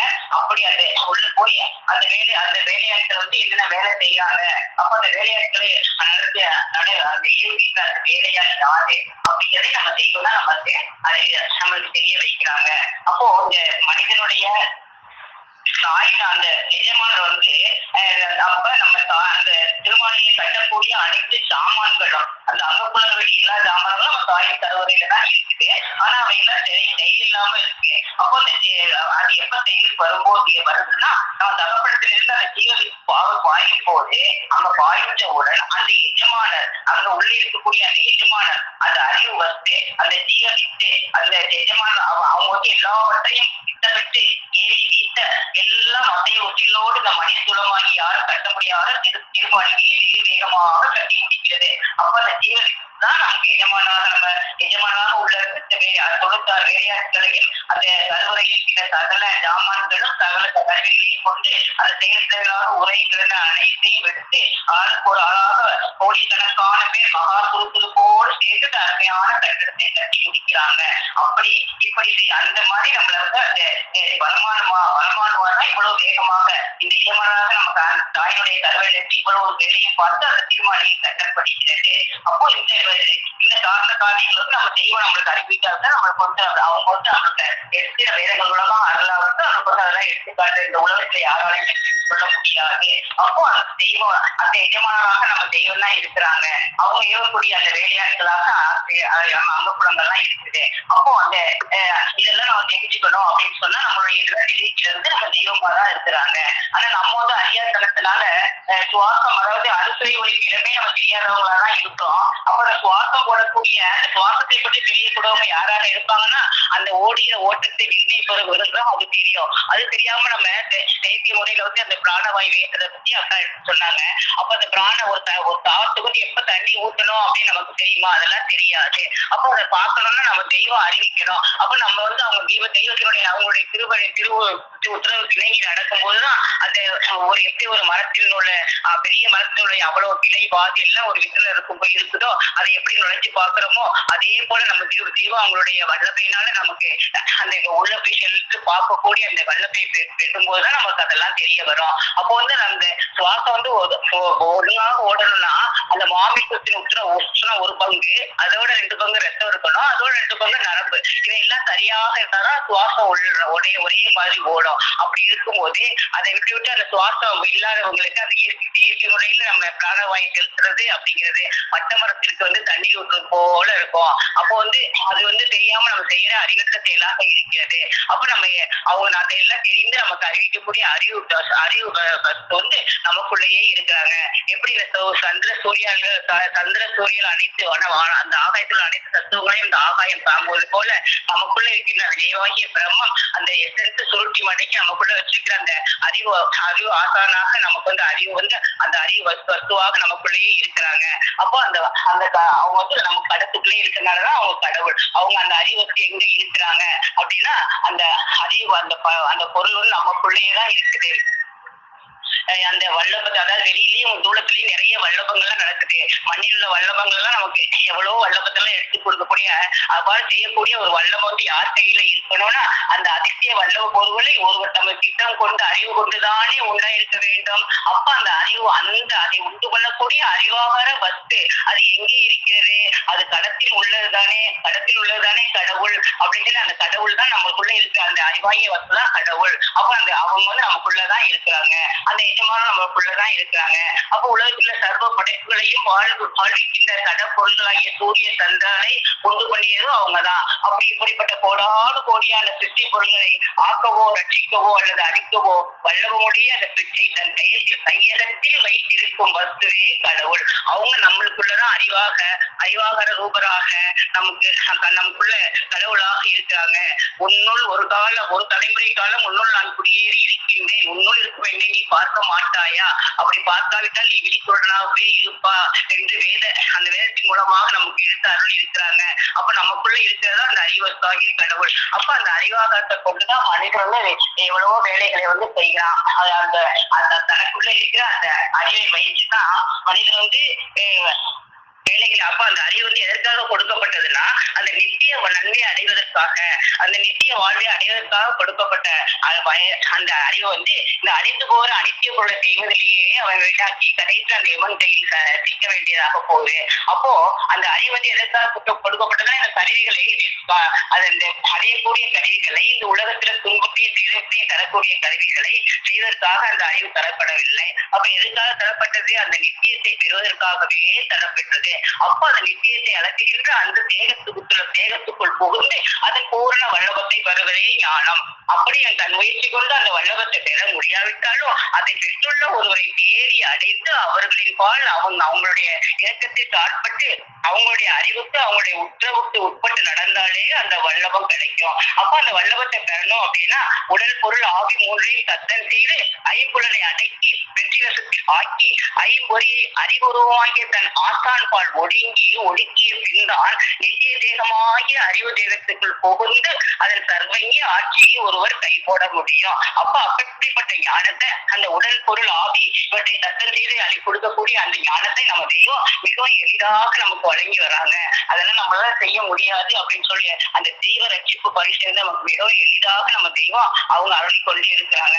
அந்த வல்லபத்தின் மூலமாக நம்ம அந்த நித்திய தூளத்துக்குள் புகுந்து அந்த வல்லபத்தை நம்ம அறியலாம். அப்ப நம்ம அந்த கோடாரி முதலிய பொருள்களை நம்ம அறிவை கொண்டு நம்ம செஞ்சிடும். அதை நம்மள செய்ய முடியும். ஆனா அதை செய்யக்கூடிய அறிவை படைத்த அந்த அறிவாக ரூபரை நம்ம சந்திப்பதான் மிகவும் கஷ்டமாக இருக்கு.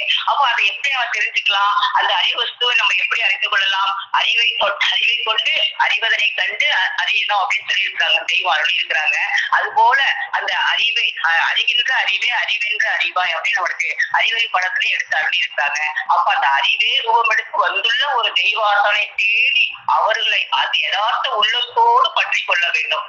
அப்பதான் அந்த அறிவு தேகம் நமக்கு கைவசமாகும். அப்போ ஒரு சாதாரண பொருள், ஒரு இரும்பெடுத்து ஒரு கடிகாரமா செய்யறோம், ஒரு பஞ்சம் ஒரு நூல் ஒரு வேஷ்டியா செய்யறோம். இப்படி எதுவுமே மேன்மை இல்லாத பொருளை எல்லாம் நம்ம மேன்மைப்படுத்துறோம். அப்ப நம்மளுக்குள்ள அந்த மேன்மை அளிக்கக்கூடிய அந்த அறிவை நமக்கு அறிவுமணிக்கமாக தந்திருக்கு நம்ம தெய்வம். அந்த அறிவை கொண்டு நான் மேன்மையாக இருக்கணும், ஒரு ராஜா வீட்டு பிள்ளையாக இருக்கணும் அப்படின்னு சொல்லிதான் நம்மளாம் உணவுக்கு ஆக்கி வச்சிருக்காங்க நம்ம தெய்வம். அப்போ நம்ம அந்த அரசன் பெற்றெடுத்த குழந்தையாக இருக்க வேண்டாமா? நம்மளதான் எவ்வளவு உன்னதத்துல இருக்கும்படி உன்னை வந்து நரனிலிருந்து மனிதனாக்கி மனிதனை தேவனாக்கி அந்த உன்னத பிறப்பில் ஏற்றி வைத்திருக்கிறாங்க நம்ம தெய்வம். அப்ப அந்த மேன்மையான எண்ணம் தான் நமக்கு இருக்கணும். அப்ப அந்த மேன்மையான எண்ணம் அறிவை வைத்து நம்ம மேன்மையாக்கி கொள்ளணும். அந்த நித்திய தேர்தல் நுழையக்கூடிய அந்த அறிவு மாணிக்க அந்த பேரிப்ப வாழ்வை நம்ம பெறணும். அப்படியெல்லாம் இல்லாம நம்ம வந்து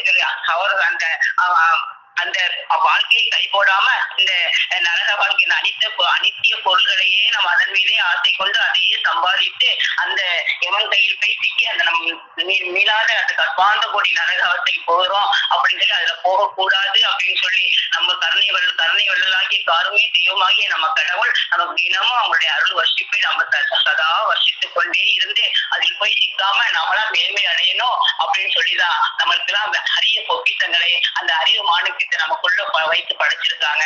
அப்ப அந்த அறிவு மாணிக்கத்தை கொண்டு நம்ம தெய்வம் அவங்களுடைய சிறு உலகத்தின்படி அவங்களுடைய உத்தரவுக்கு இணங்கி அவங்களுடைய உத்தரவுகளை தலைமையில் ஏற்று அதன்படி நடந்தால் நாமளும் மேன்மை அடையலாம். நாமும் நம் தெய்வத்தினுடைய திருவடிகளை அடைந்து அந்த பேரின்பு நாட்டிற்கு செல்லலாம் அப்படிங்கிறத நான் சொல்லிக்கொண்டேம்மா. நமஸ்காரமா. தெய்வ திருவாக்கியங்களால் சபையை அலங்கரித்த ஜீவ சகோதர சகோதரிகள் அனைவருக்கும் எனது அன்பான நன்றி கலந்த நமஸ்காரம்.